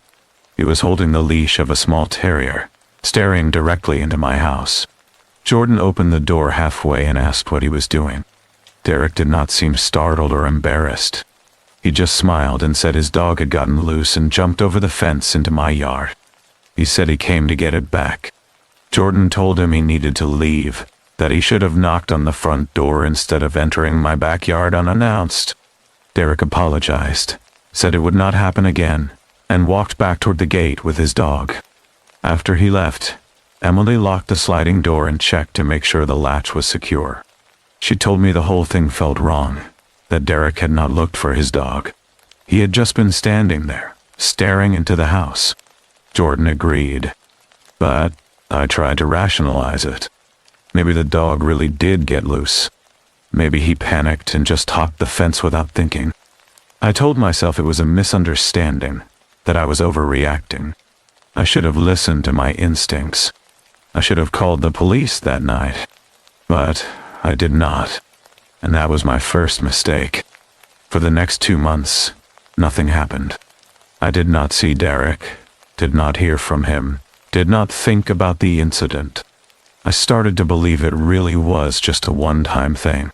Then, in early June, I woke up around 3 a.m. to use the bathroom. My bedroom is on the 2nd floor and my window faces Derek's house. As I walked past the window, I glanced outside, out of habit. And that is when I saw it. A face, pressed against the glass, staring directly at me. It was wearing a black ski mask, just the eyes and mouth visible, pale skin around the edges. I froze. My brain could not process what I was seeing. The face did not move, did not blink, just stared. Then it tilted its head slightly, like it was studying me, and disappeared into the darkness. I ran to my phone and dialed 911. I told the dispatcher someone was outside my window, that they were wearing a mask, that I needed help immediately. The police arrived within 10 minutes. They searched my yard, checked the perimeter of the house, and found nothing. No footprints, no signs of forced entry, no evidence anyone had been there. One of the officers asked if I had been drinking, or if I took any medication before bed. I told him no, that I knew what I saw. He nodded, wrote it down in his report, and told me to call again if I saw anything suspicious. Then they left. I did not sleep that night. I sat in my living room with all the lights on, a kitchen knife on the coffee table, and my phone in my hand. Every sound made me jump. Every shadow looked like a person. When the sun finally came up, I felt a small measure of relief. But the fear did not go away. It settled into my chest like a weight, heavy and constant, reminding me that I was not safe. Over the next month, I started noticing things. Small things. Things I could not prove but knew were wrong. My trash cans would be moved slightly, positioned differently than I had left them. My gate would be unlatched in the morning even though I had checked it the night before. Once I found muddy footprints on my back deck, size 11 or 12, far too large to be mine. I started keeping a log, writing down every incident with dates and times. I installed a motion sensor light in my backyard. I bought blackout curtains for my bedroom window, and I started watching Derek. Derek's house has a 2nd floor balcony that faces my bedroom window. For weeks I would catch him standing out there, smoking a cigarette, staring in my direction. At first, I thought it was coincidental, that he was just looking out at the neighborhood. But then I started testing it. I would stand by my window at different times of the day, and within minutes, Derek would appear on his balcony. If I moved to a different window, he would shift his position to match. If I closed the curtains, he would stay out there for 10, 15, sometimes 20 minutes, just waiting. I started documenting it. I took photos through my window, time-stamped screenshots showing him on the balcony at odd hours. 2 a.m., 4 a.m., 6:30 in the morning. He was always there, always watching. I showed the evidence to my friends, and they told me to file a restraining order. I went to the police station and filed a report. The officer who took my statement said that unless Derek made direct contact or threatened me, there was not much they could do. Standing on his own balcony, even if he was watching me, was not illegal. He suggested I talk to my landlord about installing security cameras. So, I did. I bought 2 cameras, one for my backyard and one for my front door. I set them up myself, connected them to an app on my phone, and started monitoring them constantly. The footage confirmed what I already knew. Derek was in my yard. Not every night, but often enough that I could see a pattern. He would come over around midnight, walk along the fence line, peer into my windows, and leave. On one recording, I caught him trying the handle of my back door.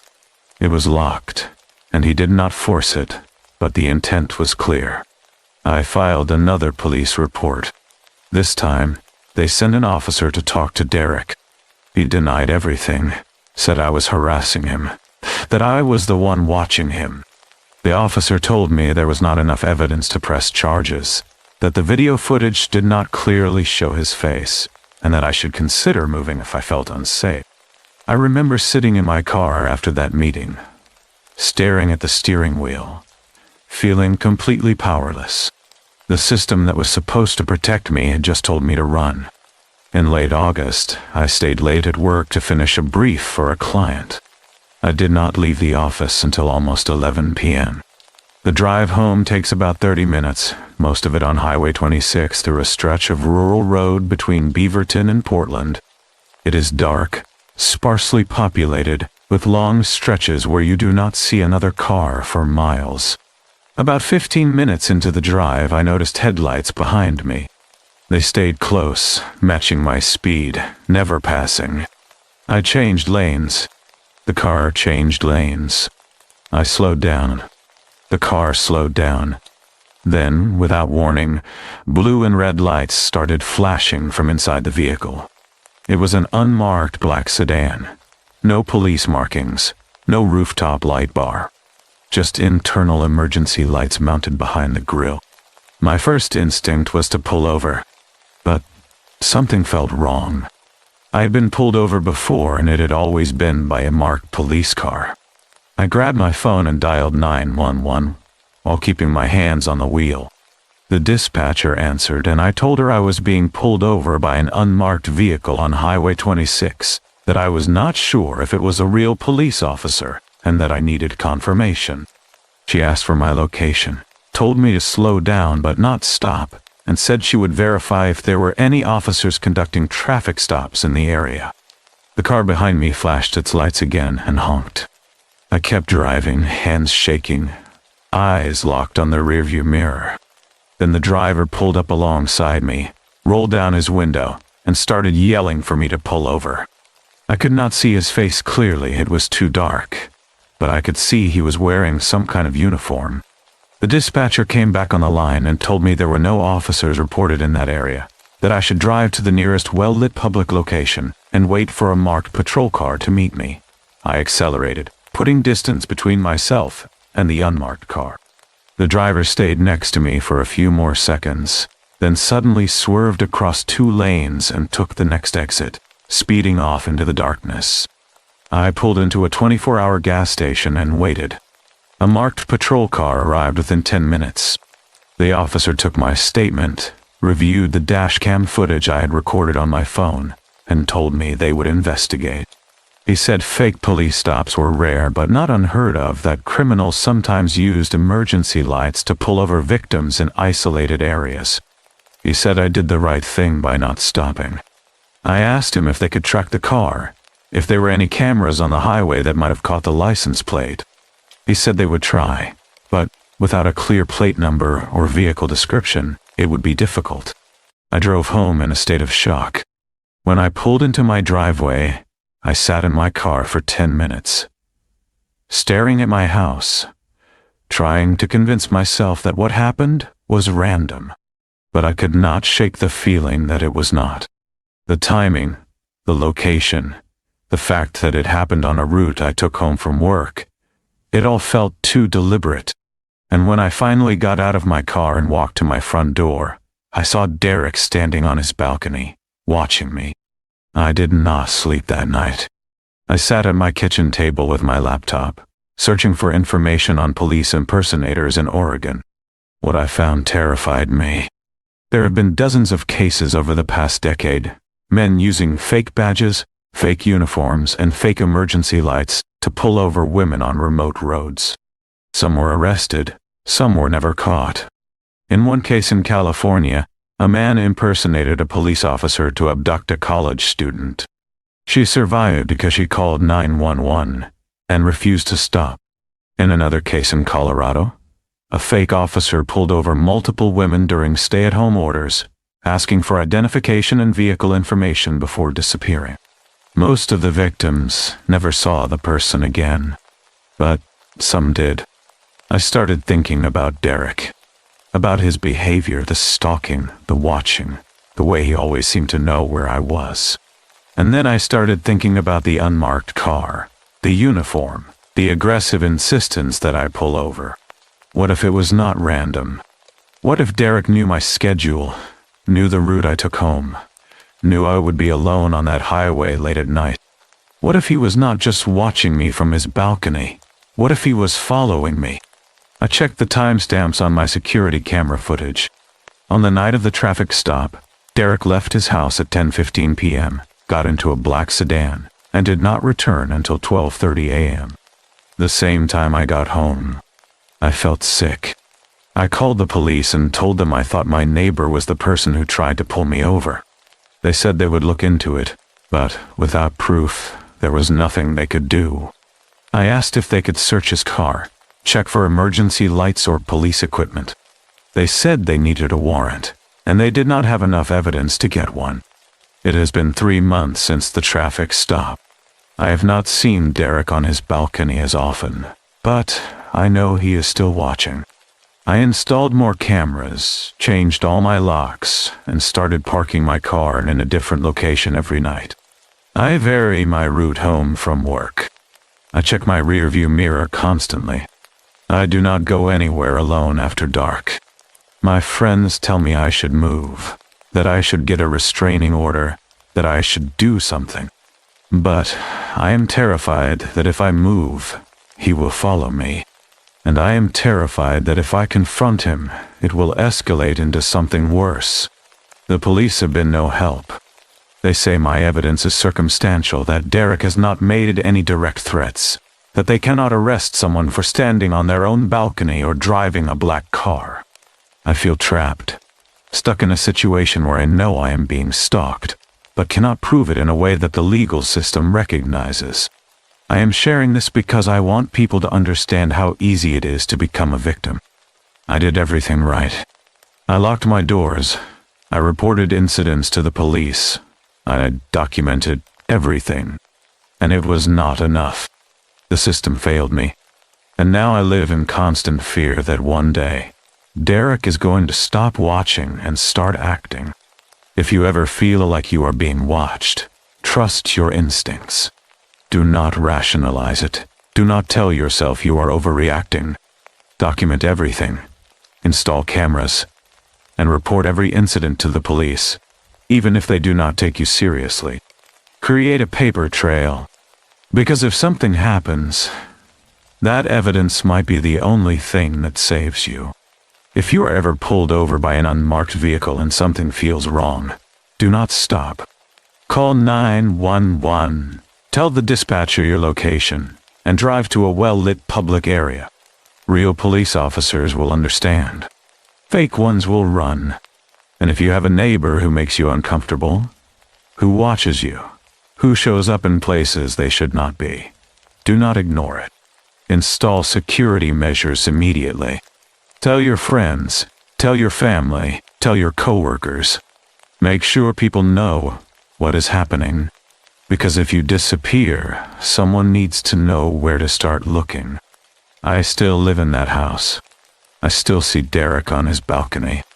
And I still check my rearview mirror every time I drive home at night, waiting for those blue and red lights to appear behind me again. I do not know what he wants. I do not know what he is planning. But I know that one day he is going to make his move. And when he does, I will be ready. Stay safe. Lock your doors. Trust your gut.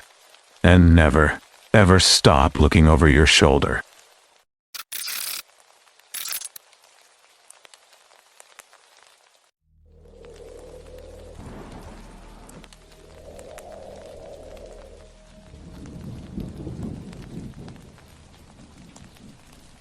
Before I share what my father told me on his deathbed, I need you to understand something. My dad was not the type of man who believed in monsters. He spent 40 years working as a veterinarian in rural North Carolina. Dealt with rabid animals, aggressive dogs, and every kind of wildlife you can imagine. He was rational, scientific, and about as no-nonsense as they come. That is why when he finally told me this story 3 days before he died, when the morphine made him honest in a way he had never been before, I believed every single word. What happened to him and my grandfather in Ohio in 1994 destroyed something fundamental in my father. He never went hunting again. He never went into the woods after dark again. And he made me promise, hand on his chest in that hospital room, that I would never ignore my instincts if I ever felt like something was watching me in the darkness. My father grew up on a dairy farm outside a small town called Harmon Creek, Ohio. This was back in the mid-90s, before the farm was sold, before my grandfather died. The property backed up to about 300 acres of dense woodland that bordered the old state forest. My grandfather, Thomas, was one of those old-school farmers who did not waste anything. If coyotes were killing his calves, he would hunt them. If deer were eating his crops, he would thin the herd. Practical, efficient, unsentimental. In late October of 1994, my grandfather started losing livestock. Not in the usual way where a coyote drags off a chicken or a fox gets into the henhouse. 3 calves were found dead in the back pasture over the course of 2 weeks. They had not been eaten. They had been torn apart, ripped open from throat to belly, their organs scattered across the grass like someone had emptied out a garbage bag. My grandfather thought it was a pack of wild dogs, maybe coyotes working together. The kills were too vicious, too excessive to be normal predation. Animals kill to eat, not to destroy. So my father, who was 26 at the time and still living on the farm, agreed to go out with his old man one night to track whatever was doing this. They packed 2 rifles, a .308 and a 12 gauge, a spotlight, and a thermos of coffee. They figured they would sit in the back field near the tree line and wait for the predator to come back. They walked out around 11 p.m. on a Friday night. It was cold, maybe 35 degrees, and the moon was almost full. My dad said they did not even make it to their planned spot before they found the first deer carcass. It was lying in the middle of a game trail about 100 yards into the woods. A 6-point buck, throat torn open, guts pulled out and left in a pile next to the body. But here's the thing, my dad said the meat had not been touched. No feeding, no gnawing on the bones, just total destruction. The ribs were cracked open like someone had pried them apart with their hands, and the heart was missing. Not eaten on sight, just gone. My grandfather knelt down and examined the carcass with his flashlight. He had seen thousands of dead animals in his life. He knew what a coyote kill looked like, what a bear kill looked like, what starvation and disease looked like. This was none of those things. The cuts were too clean in some places, too savage in others. He stood up, looked at my father and said, "We need to find what did this and put it down before it comes for the livestock again." My father wanted to turn back. He told me he had this feeling in his gut, this cold certainty that they were making a mistake. But my grandfather was already following the blood trail deeper into the woods, so my dad followed. They tracked the blood for maybe 20 minutes, moving slowly, rifles ready. My dad said the woods were completely silent. No crickets, no owls, no wind in the trees. Just their boots crunching through the leaves and their breathing. He kept looking over his shoulder, convinced something was behind them. But every time he turned around, there was nothing there. Then they found the second deer. Then a third. Then a fourth. All of them killed the same way. Torn apart. Not eaten, hearts missing. The blood trail led them in a wide circle, almost like whatever did this was patrolling a territory. My grandfather was getting angry now, muttering about disease, about rabies, about putting down whatever sick animal was doing this. That is when they saw the schoolhouse. It was an old one-room building, abandoned since the 1950s, sitting in a small clearing about 2 miles from their property. My dad said he had walked past it 100 times as a kid, but he had never seen it look like this. The windows were all broken, the door was hanging open, and there were scratch marks all over the wooden siding, deep gouges that went down to the bare wood. The blood trail led straight to the front door. My grandfather did not hesitate. He walked right up to that building, shined his light inside, and called out, asking if anyone was in there, if anyone needed help. My father stood 10 feet behind him, rifle raised, every instinct screaming at him to run. He told me he could smell something coming from inside that building, something rotten and wet and wrong. No one answered. My grandfather stepped inside. My dad followed because what else was he going to do? Leave his father alone? The interior was gutted. Desks overturned, walls covered in mold, floorboards rotting through. And in the center of the room, in a perfect circle, were 7 deer hearts, arranged like some kind of offering. My dad said they were still wet, still warm. That is when they heard the sound. A low, rattling breath coming from the corner of the room. My grandfather swung his light toward it, and that is when they saw it. My father only described it to me once, and even then his voice broke. He said it was crouched in the corner like a person, but it was not a person. It was too thin, too pale, too wrong. Its skin looked like old wax, stretched tight over bones that were too long and bent at angles that did not make sense. Its hands were pressed against the floor, fingers ending in black claws that looked like they had been filed to points. And its face, God, my dad said its face was the worst part. It had eyes, but they were too far apart, too large, and they reflected the flashlight beam like an animal's. No expression, no humanity. Just this empty, hungry stare. My grandfather shouted at it, asked what it was, told it to stay back. The thing did not move. It just watched them, breathing in that awful rasping way, its mouth hanging open just enough that my dad could see teeth, rows of them, jagged and broken. Then my grandfather made the worst mistake of his life.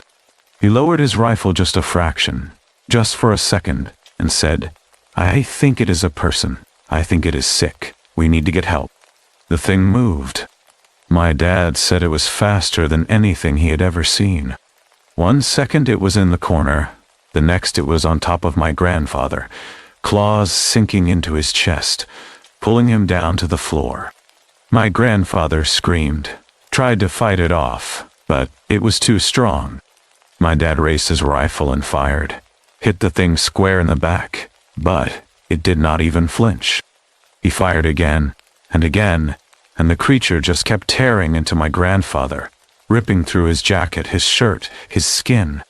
My dad ran forward and slammed the butt of his rifle into the thing's head. It turned to look at him, and that is when he saw its eyes up close. He said they were not angry or afraid or anything he could recognize. They were just empty, predatory. It lunged at him, claws slashing across his shoulder, and he stumbled backward, tripping over a desk. The thing stood up then, all the way up, and my dad said it was at least 7 feet tall, impossibly thin, its limbs too long and its spine curved forward like it was not used to standing upright. It took a step toward him. My dad scrambled to his feet, grabbed his grandfather by the arm, and dragged him toward the door. His old man was bleeding, coughing, trying to say something, but my dad was not listening. He just ran. He pulled his father out of that building and into the clearing, and behind them he could hear the thing following, its claws scraping against the doorframe, its breath rattling in the night air. My dad said he did not remember most of the run back. He just remembers the sound of it behind them, moving through the trees, faster than they could run, but not attacking, just following, like it was playing with them. He could hear branches breaking, leaves crunching, that awful breathing getting closer and closer. They made it to the edge of the farm, stumbled across the back pasture, and my dad dragged my grandfather onto the porch of the house. He turned around, rifle raised, expecting the thing to come charging out of the tree line. But it did not. It just stood there, at the very edge of the woods, watching them. My dad said he could see its eyes reflecting the porch light, 2 bright points in the darkness. Then it turned and walked back into the trees. My grandfather died 3 hours later at the county hospital. The doctors said it was massive internal bleeding, shock, blood loss. They asked what kind of animal did this, and my dad lied. He said it was a bear. He said they surprised it in the woods and it attacked them before they could shoot it. The doctors did not believe him, my dad could tell, but they wrote it down anyway. After the funeral, my dad went back to that schoolhouse. He brought gasoline, a lighter, and his rifle. He was going to burn the whole thing to the ground. But when he got there, the building was empty. No deer hearts, no blood, no scratch marks. It was just an old, rotting schoolhouse in the middle of the woods. He said he stood there for an hour, trying to convince himself he had imagined it all. That the trauma had made him see things that were not there. But he still had the scars on his shoulder, 4 long claw marks that never fully healed. He moved away from Ohio 2 months later, sold his share of the farm to his brother, moved to North Carolina, started over. He never told anyone what really happened until he told me 30 years later, in that hospital room. Before he died, he said one more thing. He said, "I looked it up once, years later, what we saw. There is a name for it online. People call it the rake. And there are stories, hundreds of them, from all over the country. People who saw it in their backyards. People who woke up to it standing at the foot of their bed. People who never made it out of the woods." He said, "I used to think we were the only ones. But we were not. And that is the part that scares me the most. I'm sharing this because my father made me promise to tell someone. He said if it happened to him, it could happen to anyone. And if you ever go hunting, if you ever go into the woods at night, and you find animals killed but not eaten, torn apart for no reason, turn around. Do not track it. Do not try to find it. Just leave. Because some things in the woods are not animals. Some things should not exist. And some things, once you see them, never stop watching you." My father was a rational man his entire life. He did not believe in ghosts or monsters or anything he could not explain. But he believed in what he saw that night. And so do I. If you are ever in rural Ohio, near Harmon Creek, and you see an old schoolhouse in the woods, do not go inside. Just keep walking. My grandfather did not, and it cost him his life. I will never set foot in those woods. And I will never stop checking the tree line at night, just to make sure nothing is watching me from the darkness. Because the rake is real, and it is still out there.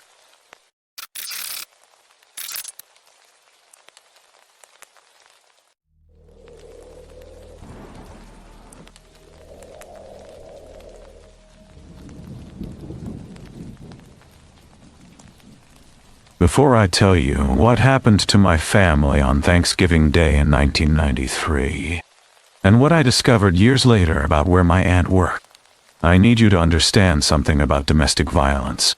It does not end when someone leaves. It does not end when they move to a new city, change their phone number, or start over. For some people, it never ends. It just waits, hibernating, until the right moment to resurface. My Aunt Caroline thought she had escaped her past.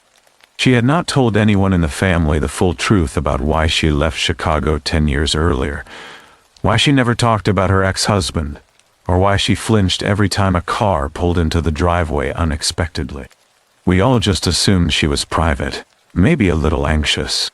We had no idea that the terror she had been running from was about to show up at our Thanksgiving dinner, armed and ready to finish what he started a decade ago. And we certainly had no idea that years later, I would discover something even more disturbing about the department store where she worked. Something that would make me question whether she had ever truly been safe at all. I was 14 years old at Thanksgiving. The whole extended family gathered at my grandparents' house in Richmond, Virginia, like we did every year.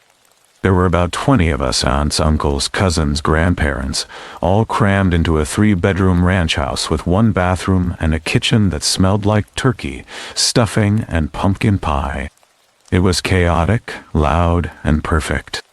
My Aunt Caroline was there with her 12-year-old daughter, my cousin Emma.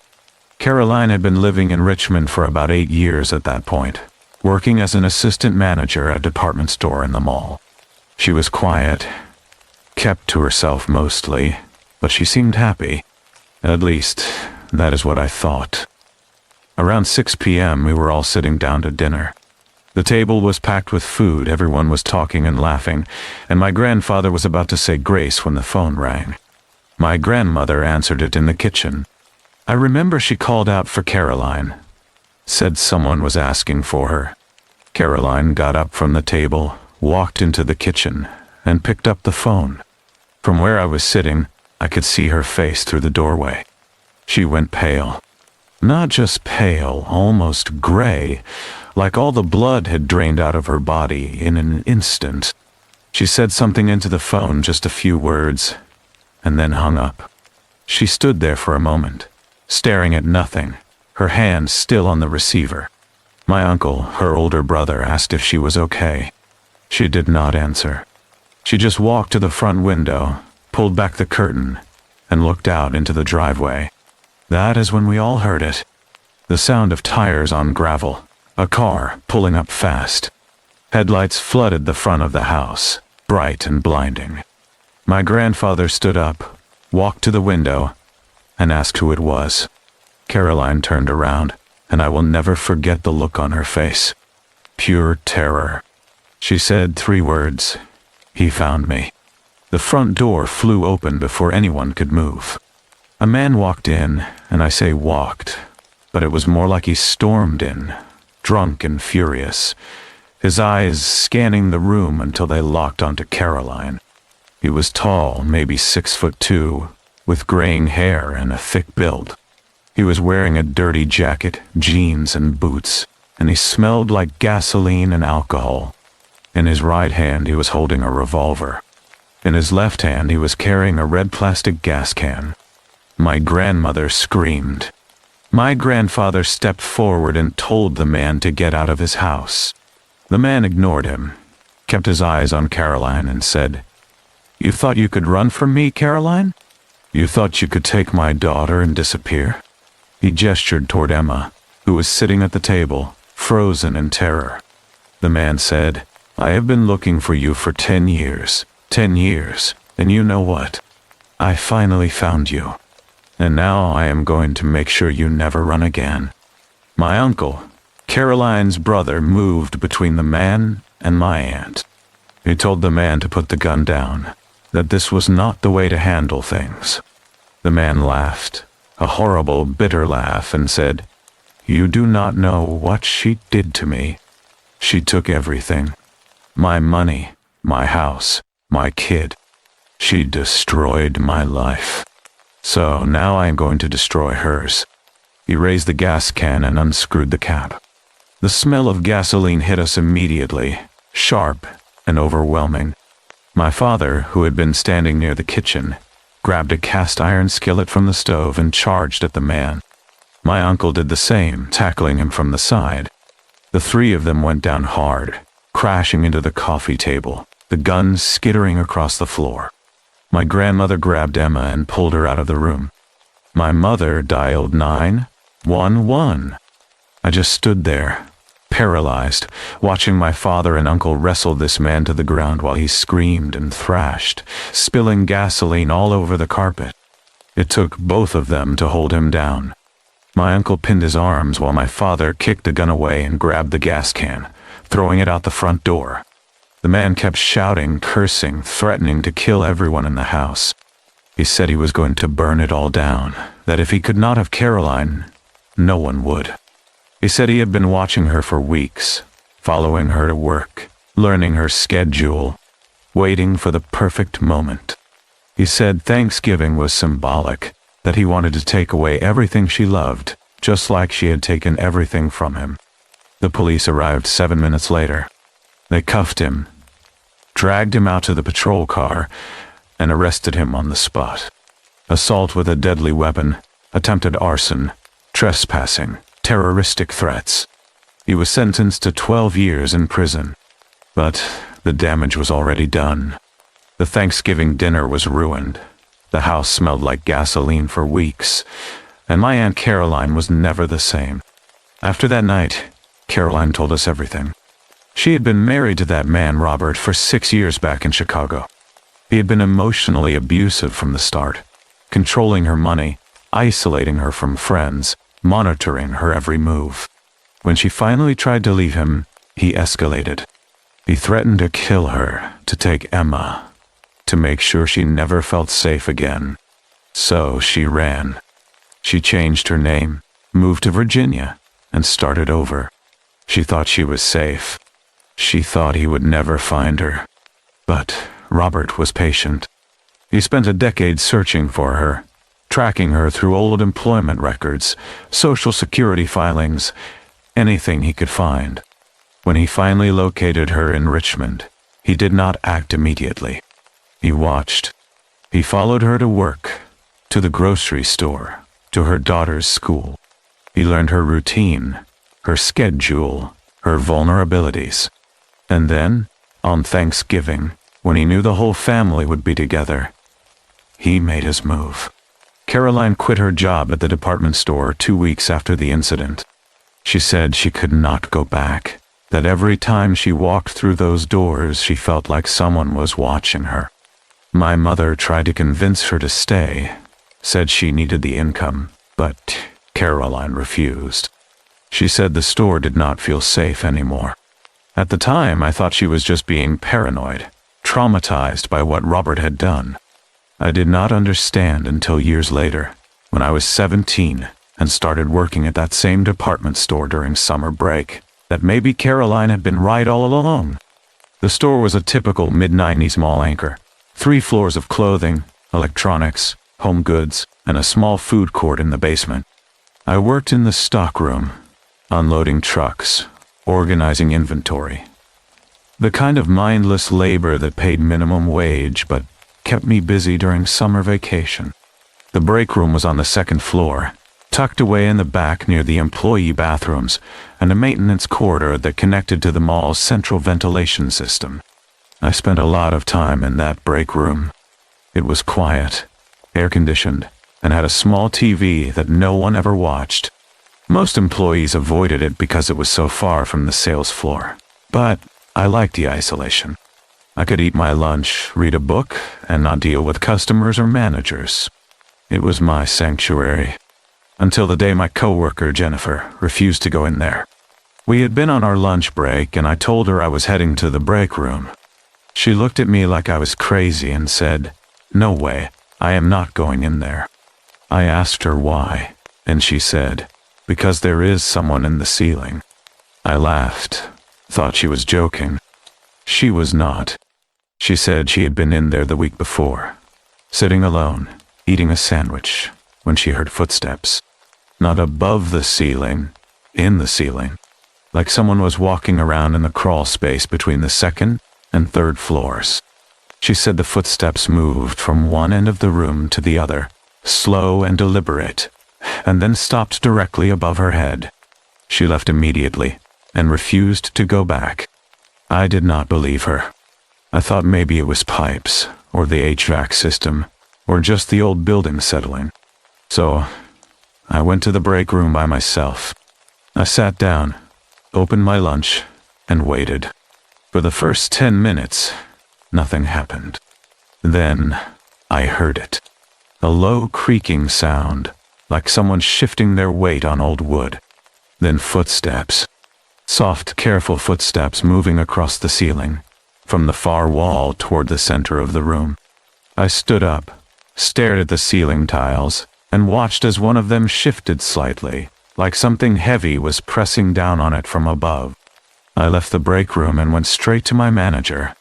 I told him what I heard, told him about Jennifer's experience, and asked if there was a maintenance issue with the ceiling. He brushed it off, said it was probably just the ventilation system. That old buildings make noise. But I could tell he was uncomfortable. He avoided eye contact, changed the subject, and told me to get back to work. I did not push it. But I also did not go back to that break room. A few days later, I mentioned the incident to my mother. I told her about the footsteps, about Jennifer's refusal to go into the break room, about how the manager seemed nervous when I brought it up. My mother went quiet. Then she said, "Your Aunt Caroline used to talk about the same thing." She said she heard someone walking around in the ceiling when she worked there. She told mall security about it, but they never found anything. I felt a chill run down my spine. I asked my mother if she knew anything else. She said Caroline had shown her something once, back in '93, right after the Thanksgiving incident. Caroline had taken her to the store, to a back room near the loading dock, and showed her claw marks scratched into the concrete wall. Deep, jagged scratches that ran from the floor, all the way up to a maintenance hatch in the ceiling. Caroline said she found them one morning when she was opening the store. She reported it to security, and they searched the ceiling space, but found nothing. No evidence of anyone living up there, no signs of forced entry, nothing. But the scratches were real, and they were fresh. My mother said Caroline became obsessed with the idea that someone was living in the store, hiding in the ceiling during the day and coming down at night to move through the building. She started noticing other things. Items moved in the stockroom, food missing from the break room refrigerator, doors that were locked suddenly being unlocked. She told security multiple times, but they dismissed her as paranoid, especially after the Robert incident. They thought she was seeing threats everywhere because of her trauma. So she quit, and she never went back. But here's the thing. I started noticing the same things. Items in the stockroom that I had organized would be out of place the next morning. The break room door, which was always locked at night, would sometimes be open when I arrived for my shift. And once, just once, I found a foam pad tucked into a corner of the stockroom ceiling, wedged between the ventilation duct and the wall. It was dirty, worn, and looked like it had been there for years, like someone had been using it to sleep on. I showed it to my manager, and he took it away without saying a word. When I asked him about it the next day, he said it was old insulation and that I should not worry about it. I quit 2 weeks later. I could not shake the feeling that someone was watching me, that every time I was alone in that stockroom or that break room, there was someone just above me, listening, waiting. I never told my Aunt Caroline what I found. I did not want to reopen old wounds. But I think she knew. I think she had always known. Mall security conducted a search of the ceiling spaces in 1993, after Caroline reported the scratches. They found nothing. No evidence of anyone living up there, no personal belongings, no signs of habitation. But they also admitted that the ceiling network was vast, stretching across the entire mall, connecting multiple stores through maintenance corridors and ventilation shafts. It would be impossible to search every inch of it. If someone wanted to hide up there, they could, and they would probably never be found. In 2008, the mall was renovated. During the demolition of the old department store, construction workers found a makeshift living space in the ceiling above the break room. It consisted of a foam pad, blankets, empty food containers, and dozens of drawings scratched into the wooden beams. The drawings were crude stick figures and faces, but they were unsettling. One of the workers told a local news station that it looked like someone had been living up there for years, maybe decades. The police were called, but no one was ever identified. The case went cold. I think about that a lot. I think about my Aunt Caroline, working in that store for 8 years, hearing footsteps above her head, finding scratches on the walls, knowing that something was wrong but being dismissed as paranoid. I think about how she finally quit, not just because of Robert, but because she could not shake the feeling that she was being watched. And I think about the foam pad I found, the one my manager took away without explanation. I do not know if the person in the ceiling was connected to Robert. I do not know if Robert had help, if someone else was watching Caroline while he tracked her from Chicago. Or maybe it was just a homeless person, hiding in the mall, moving through the ceiling at night, eating food from the break room, and sleeping above our heads. Either way, Caroline was right. There was someone up there, and no one believed her. So, domestic violence does not end when you leave. It follows you, sometimes for years, sometimes for the rest of your life. And even when you think you are safe, even when you have moved cities and changed your name and started over, the fear never fully goes away. Because you never know when the person you ran from will find you. And you never know who else might be watching. My Aunt Caroline lives in Florida now. She changed her name again after Robert was released from prison in 2005. She has not spoken to most of the family in years. I do not blame her. After what she went through, after what we all went through that Thanksgiving, I understand why she needs distance. I understand why she does not trust anyone anymore. As for the department store, it is gone now, demolished and replaced with a new shopping complex. But I still think about it sometimes. I think about those scratches on the wall, leading up to the maintenance hatch. I think about the footsteps in the ceiling, and I think about the foam pad, hidden in the corner, like someone had been sleeping there for years. I do not know who it was. I do not know if they are still out there. But I know this: if you ever work in a place where you hear footsteps in the ceiling, where items move on their own, where you feel like someone is watching you, trust your instincts. Do not let anyone tell you that you are paranoid. Because sometimes the monsters we fear are not the ones we run from. Sometimes they are the ones hiding just above our heads, waiting for the perfect moment to come down.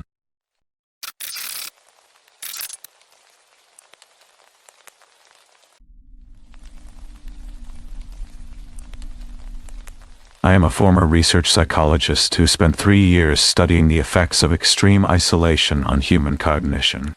I have reviewed classified documents, interviewed survivors, and examined evidence that most people will never see. What I am about to share with you is not speculation.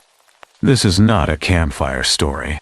This is a documented incident that occurred at a remote Arctic research facility in northern Alaska, and every detail has been corroborated through official reports, recovered recordings, and testimony from the only 2 people who made it out alive.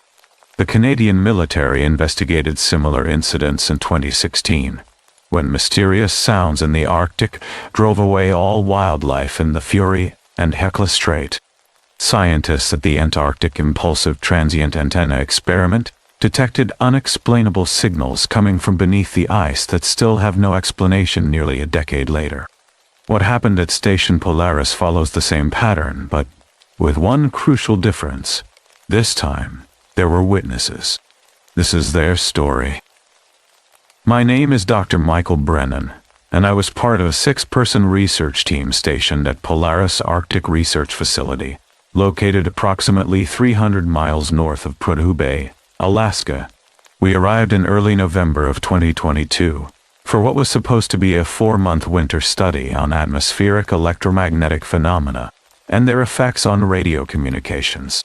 The facility itself was relatively new, constructed only 2 years prior, designed to house small research crews during the long Arctic winter when temperatures regularly dropped below -60 degrees Fahrenheit. What we did not know, what nobody told us during our orientation or safety briefings, was that Station Polaris had already been abandoned once before. The previous research team, all 7 members, had sealed themselves inside the station during the winter of 2020 and refused all extraction attempts. When a relief team finally reached them in April of 2021, they found the facility locked from the inside, every window covered, every door barricaded. The bodies were discovered in the central common area, huddled together, dead from dehydration and hypothermia, despite the station having full power and ample supplies. The official report called it a mass psychotic episode brought on by extreme isolation and seasonal affective disorder. The unofficial truth, the one buried in classified files I was not supposed to see, was far more disturbing. Every member of that first team had written the same phrase in their final journal entries. The sounds are inside the walls. Our team consisted of myself, Dr. Sarah Chen, a glaciologist, James Martinez, our communications specialist, Emily Roth, an atmospheric physicist, Thomas Harper, our station engineer, and Dr. David Wu, who specialized in geophysics. We were all experienced researchers, all mentally screened for extended isolation, all confident in our ability to handle the psychological challenges of an Arctic winter. The sound started on day 12. It was 3 in the morning when I woke to what I can only describe as rhythmic banging coming from somewhere deep within the station. Not loud enough to be alarming at first, but persistent, methodical, like someone hammering against metal pipes in a steady pattern. I got out of bed and walked the corridors, trying to locate the source. The station was not large, maybe 30 rooms total, connected by a series of insulated hallways that formed a rough square around the central common area. The banging seemed to come from everywhere and nowhere at once. When I stood in the north corridor, it sounded like it was coming from the south. When I moved to the east wing, it shifted to the west. I checked every room, every storage closet, every mechanical space I could access. Nothing.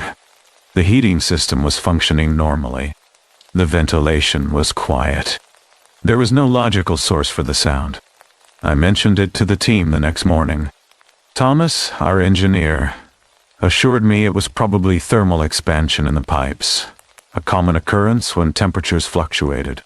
Sarah suggested it might be ice shifting against the foundation. Their explanations were reasonable, logical, exactly what I would have said if someone else had reported hearing strange noises in the middle of the night. But the sounds did not stop. Over the next week, they became more frequent, more varied. The banging was joined by scratching, long drawn-out scrapes against metal that set my teeth on edge. Then came the whispers, so faint I could not make out words, but distinct enough that I knew they were not just wind or static from our equipment. The whispers seemed to move through the walls, following us as we walked the corridors, clustering in corners when we stood still. By day 18, the entire team was hearing them. We documented everything, recording hours of audio, taking thermal imaging scans, checking for structural damage, electromagnetic interference, anything that might explain what was happening. The recordings picked up nothing but ambient station noise. The thermal scans showed no anomalies. According to every instrument we had, Station Polaris was completely normal. But we could all hear them. Every single one of us. Emily was the first to suggest we contact the support team at Prudhoe Bay and request early extraction. It was a reasonable idea, one we should have acted on immediately. But James, our communications specialist, reported a problem. The satellite uplink was experiencing severe interference, limiting us to text-only messages. Voice communication was impossible. He blamed it on unusual solar activity, geomagnetic disturbances, all technically plausible explanations that did not explain why the interference began exactly when the sound started. I sent a text message to our liaison at the Arctic Research Consortium, explaining that we were experiencing technical difficulties and requesting guidance. The response came 12 hours later. Weather conditions prohibit extraction for minimum 3 weeks. Maintain station protocol, report if situation becomes critical. 3 weeks. 21 days trapped in a facility that was slowly driving us insane. David was the first to break. On day 23, I found him in the server room at 4 in the morning, surrounded by torn-out pages from his research notes, covered in handwritten equations that made no sense. He looked at me with eyes that had not seen sleep in days, and said something that made my blood freeze. "They are not in the walls. They are under the ice, and they have been here longer than we can imagine. I tried to get him to rest, to come back to his quarters, but he refused. He kept saying he needed to calculate the resonance frequency, that if he could just match the pattern of the sounds, he could prove what they were, where they were coming from. Thomas had to physically restrain him when he tried to access the emergency equipment locker. We sedated him with the medical supplies we had on hand and locked him in his room for his own safety. That night, the sounds changed. The banging and scratching stopped. In their place came a new noise, a low-frequency hum that I felt more than heard, vibrating through the floor, the walls, the very air we breathe. It was the kind of sound that gets into your bones, that resonates in your chest cavity, and makes your teeth ache. And underneath that hum, barely audible, were voices. Not whispers this time. Actual voices. Speaking in overlapping fragments, words I almost understood but could not quite grasp, like trying to remember a language I used to know but had forgotten. Sarah heard her mother's voice calling her name. Emily heard her sister, who had died in a car accident 3 years prior. Thomas heard his ex-wife pleading with him to open the door. Let her in. It is so cold outside. I heard my father, who had passed away from cancer when I was 17. He was telling me to wake up, that I was dreaming, that none of this was real. The voice was perfect, every inflection, every subtle characteristic that made it uniquely his. It was coming from the ventilation duct in my quarters, muffled, but unmistakable. We gathered in the common area, all of us except David, who was still sedated in his locked room. Nobody wanted to be alone anymore. We tried to rationalize what we were experiencing, falling back on our training, our scientific understanding of sensory deprivation and isolation-induced hallucinations. The McGill University experiments of the 1950s had proven that extreme isolation could cause vivid auditory hallucinations. Subjects reported hearing music, voices, entire conversations that were not real. The brain, starved of normal sensory input, creates its own stimulation. But this was different. We were not isolated individuals experiencing private hallucinations. We were all hearing the same sounds at the same time. The voices were coordinated, responsive, as if something was actively trying to communicate with us, to manipulate us.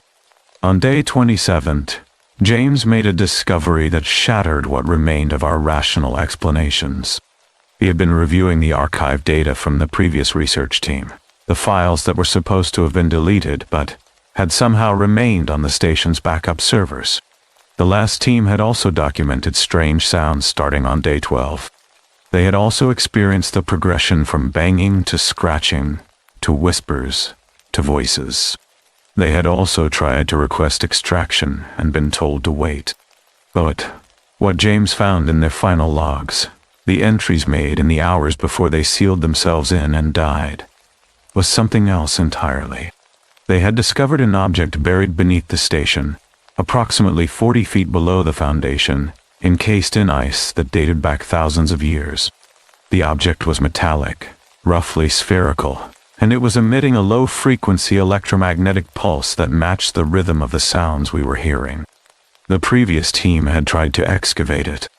They had used ground-penetrating radar to map its exact location, calculated the safest way to access it without compromising the station's structural integrity. But they never completed the excavation, because the sounds had intensified the moment they began drilling. The final log entry, written by the team leader 3 hours before they were found dead. Do not let them make you dig. Do not let them make you open it. The sounds are a test and we have failed. We held an emergency meeting. Sarah wanted to attempt the extraction ourselves, to risk the weather and try to reach the nearest outpost on foot. Emily argued we should destroy the communications equipment to prevent whoever was monitoring us from stopping any rescue attempt. Thomas suggested we evacuate to the surface bunker and wait out the remaining 2 weeks in isolation.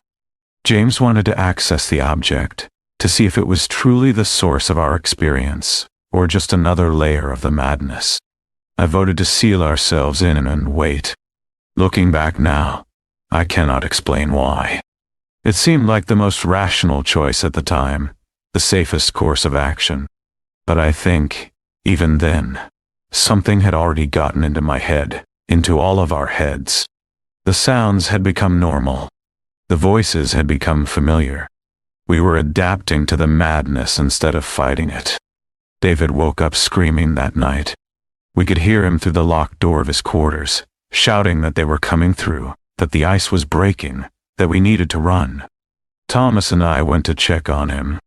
When we opened the door, we found him pressed into the far corner of the room, staring at the wall, completely unresponsive. His fingernails were bloody from scratching at the metal surface, trying to claw his way through.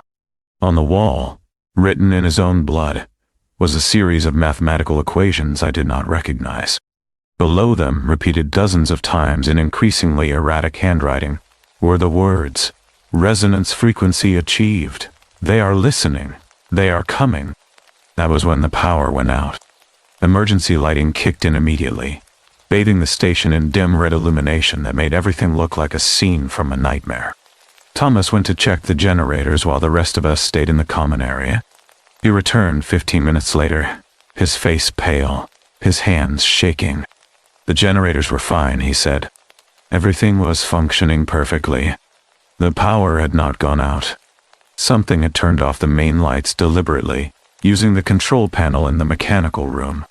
But we were all in the common area when it happened. All of us except David, who was still locked in his quarters. And that is when we heard the new sound. Footsteps. Heavy, deliberate footsteps coming from the north corridor, moving toward us at a steady pace. Thomas grabbed a fire extinguisher. James armed himself with a crowbar from the toolkit. Sarah and Emily stood behind us. I held a flashlight like it was a weapon, my hands shaking so badly the beam danced across the walls. The footsteps stopped just outside the common area entrance. We could see nothing in the red emergency lighting, just shadows and the outline of the doorway. Then a voice spoke, clear and distinct in the silence. "You should not have come here."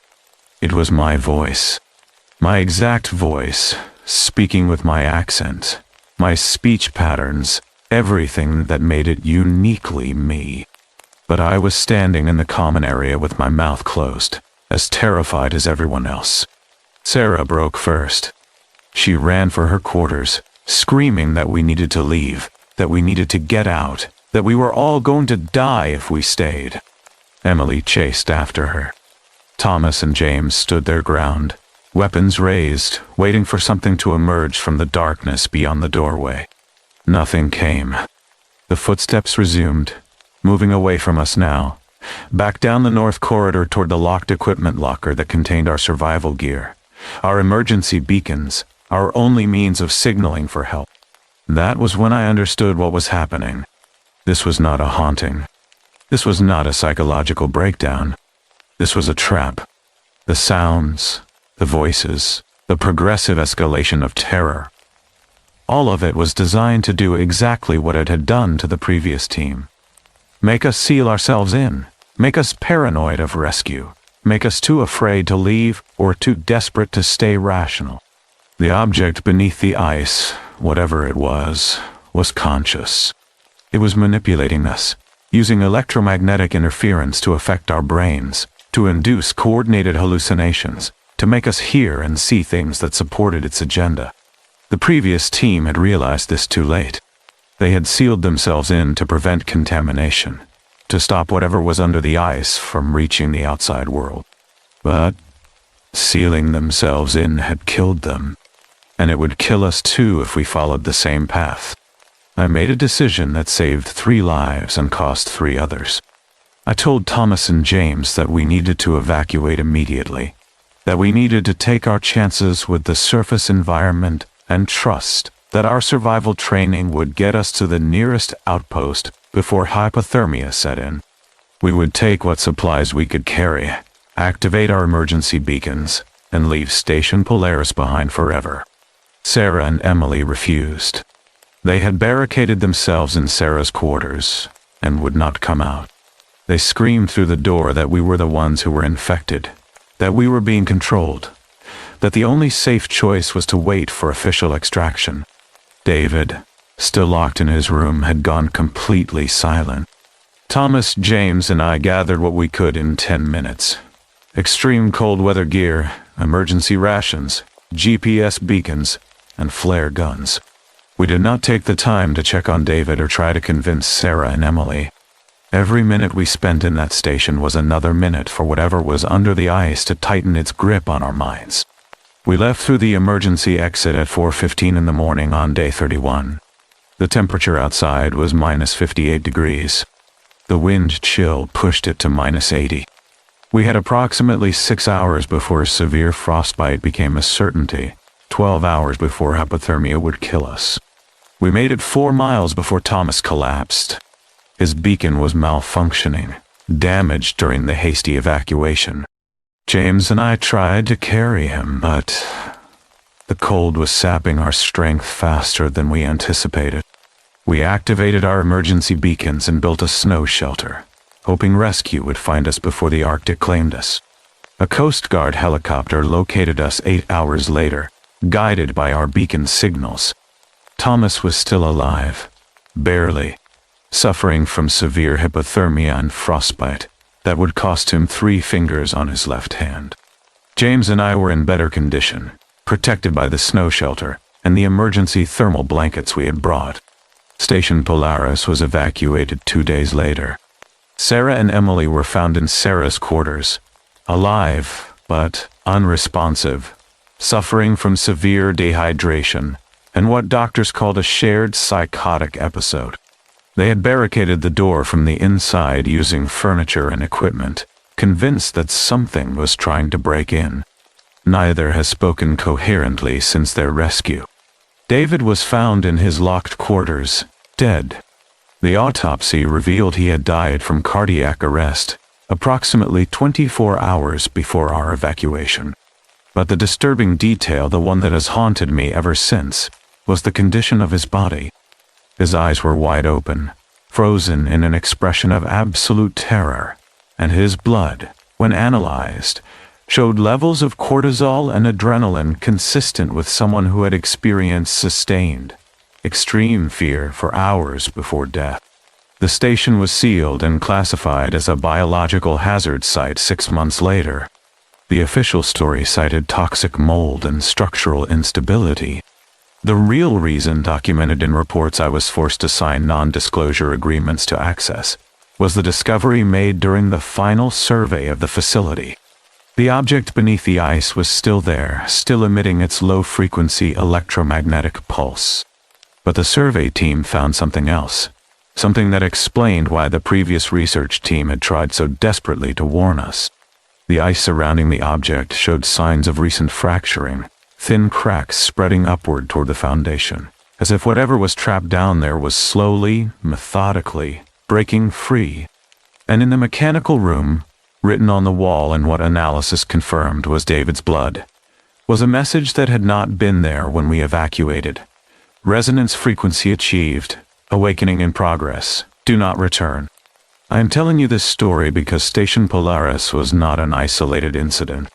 The McGill sensory deprivation experiments of the 1950s proved that isolation causes hallucinations. But those experiments were funded by the Defense Research Board and the CIA as part of MKUltra, a program designed to understand mind control. When psychologist John Zubek died in 1974, found drowned in the Red River with no signs of violence, investigators discovered he had been conducting classified isolation experiments for decades. In 2016, Canadian Inuit hunters reported a mysterious pinging sound in the Fury and Hekla Strait that drove away all marine life. Military investigators found no source for the sound, but local witnesses reported that it started exactly when mining operations began drilling into ancient ice formations. In Antarctica, researchers at the Anita experiment detected radio signals coming from beneath the ice that followed patterns inconsistent with any known natural phenomena. Scientists still cannot explain them. Carl Robert Dish, a physicist working at Byrd Station in Antarctica, disappeared in May of 1965 while walking a routine path between research buildings. 6 years later, a radio message was received at McMurdo Station from someone claiming to be Dish, stating he was alive. The message was dismissed as a hoax, but no explanation was ever given for how someone could transmit on that frequency without access to station equipment. At Sunay 4, the South African Antarctic base, a researcher attacked colleagues in March of 2025 after months of isolation. Witnesses reported he had been hearing voices and claimed something under the ice was calling to him. Russian engineer Sergei Savitsky stabbed a co-worker at Bellingshausen Station in 2018, later stating he was following instructions from sounds only he could hear. These are not isolated incidents of cabin fever or psychological breakdown. These are patterns. Patterns that suggest something beneath the ice, something ancient and patient and utterly inhuman, has been waiting for us to come close enough, to stay long enough, to listen carefully enough. Station Polaris was supposed to remain sealed forever. But I have heard rumors, unconfirmed reports from contacts in the Arctic Research Consortium, that a new research team has been approved for the site. They are calling it a remediation mission, a final survey before permanent decommissioning. The team is scheduled to arrive next month. 6 researchers, same as before, same station, same isolation protocol. I have tried to warn them. I have sent emails, made phone calls, contacted every authority I can reach. Nobody will listen. The official response is always the same. Station Polaris is safe. The previous incidents were thoroughly investigated. All safety concerns have been addressed. But I know the truth. The sounds are not going to stop. The object beneath the ice is not going to remain dormant. Whatever intelligence is trapped down there has been refining its methods, learning from each team, getting better at manipulating human psychology, at exploiting our fears and our curiosity. The previous team sealed themselves in to protect the world. We evacuated to save ourselves. But the next team, the one arriving next month, they are walking into a trap that has had 3 years to perfect itself. I do not know what will happen to them. I do not know if they will hear the sounds on day 12, or if the thing under the ice has learned to act faster. I do not know if they will realize what is happening before it is too late. What I do know is this: if you ever receive an assignment to Station Polaris, if anyone ever asks you to spend a winter studying atmospheric phenomena 300 miles north of Prudhoe Bay, do not go. Do not believe the safety reports. Do not trust the assurances that everything has been fixed. Because Station Polaris is not a research facility. It is a prison. And the thing locked beneath the ice is not contained anymore. The sounds we heard were not warnings. They were invitations. And every person who stays long enough, who listens carefully enough, becomes another voice added to the chorus. I still hear them sometimes, late at night when the house is quiet. Whispers from the ventilation ducts. Footsteps in empty hallways. My father's voice calling my name. And underneath it all, that low-frequency hum, the one that gets into your bones and makes your teeth ache, the same frequency David calculated in his final hours. Sarah and Emily remain institutionalized at a secure psychiatric facility in Anchorage. They still do not speak, but nurses report they sometimes move their lips in perfect synchronization, as if speaking words only they can hear. Thomas lost his fingers, but kept his sanity, though he refuses to discuss what happened at the station. James left research entirely and now works as a high school science teacher in Oregon. And David, the one who understood too much too soon, his final calculations are still classified. I have seen only fragments, leaked documents that suggest he had identified something called an emergence pattern, a specific combination of electromagnetic frequencies that could trigger coordinated neural responses across multiple subjects simultaneously. He had proven that what we experienced was not individual madness. It was orchestrated, deliberate, And it was still happening. 3 weeks from now, 6 new researchers will arrive at Station Polaris. They will unpack their equipment, establish their routines, settle into what seems like a normal Arctic winter research mission. And on day 12, at approximately 3 in the morning, they will wake to the sound of rhythmic banging coming from somewhere deep within the station. They will try to find the source. They will document everything. They will rationalize it as thermal expansion or ice shifting or equipment malfunction. And by the time they realize what is really happening, it will already be too late. Because the thing under the ice is awake now, and it is hungry for voices to add to its collection.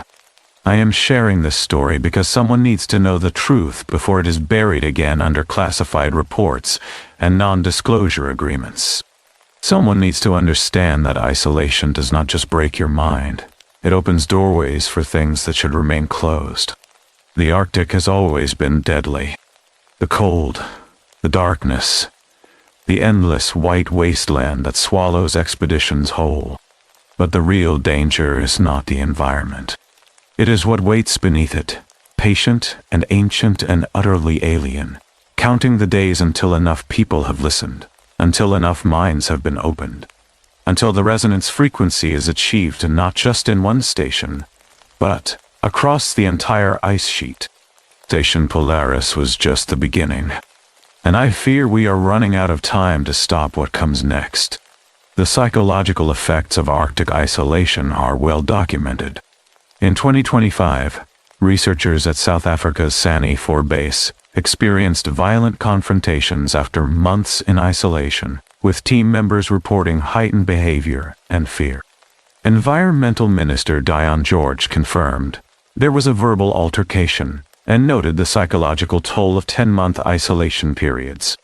The McGill sensory deprivation experiments of the 1950s, funded by the Canadian Defense Research Board and later revealed to be part of CIA mind control research, proved that isolation causes severe psychological effects. Subjects experienced vivid auditory hallucinations, visual distortions, and cognitive deterioration after only 2 to 3 days. Most refused to continue past the 3rd day despite generous payment. Unexplained sounds in Arctic regions have been reported for decades. In 2016, hunters in Nunavut, Canada, reported a mysterious ping or beep from the Fury and Hecla Strait that drove away all marine life. Canadian military investigations found no acoustic anomalies despite extensive searches. Scientists theorized sources ranging from mining company sonar to natural phenomena, but no conclusive explanation was reached. The Antarctic Impulsive Transient Antenna experiment detected mysterious radio signals emanating from beneath Antarctic ice that could not be explained by known physics.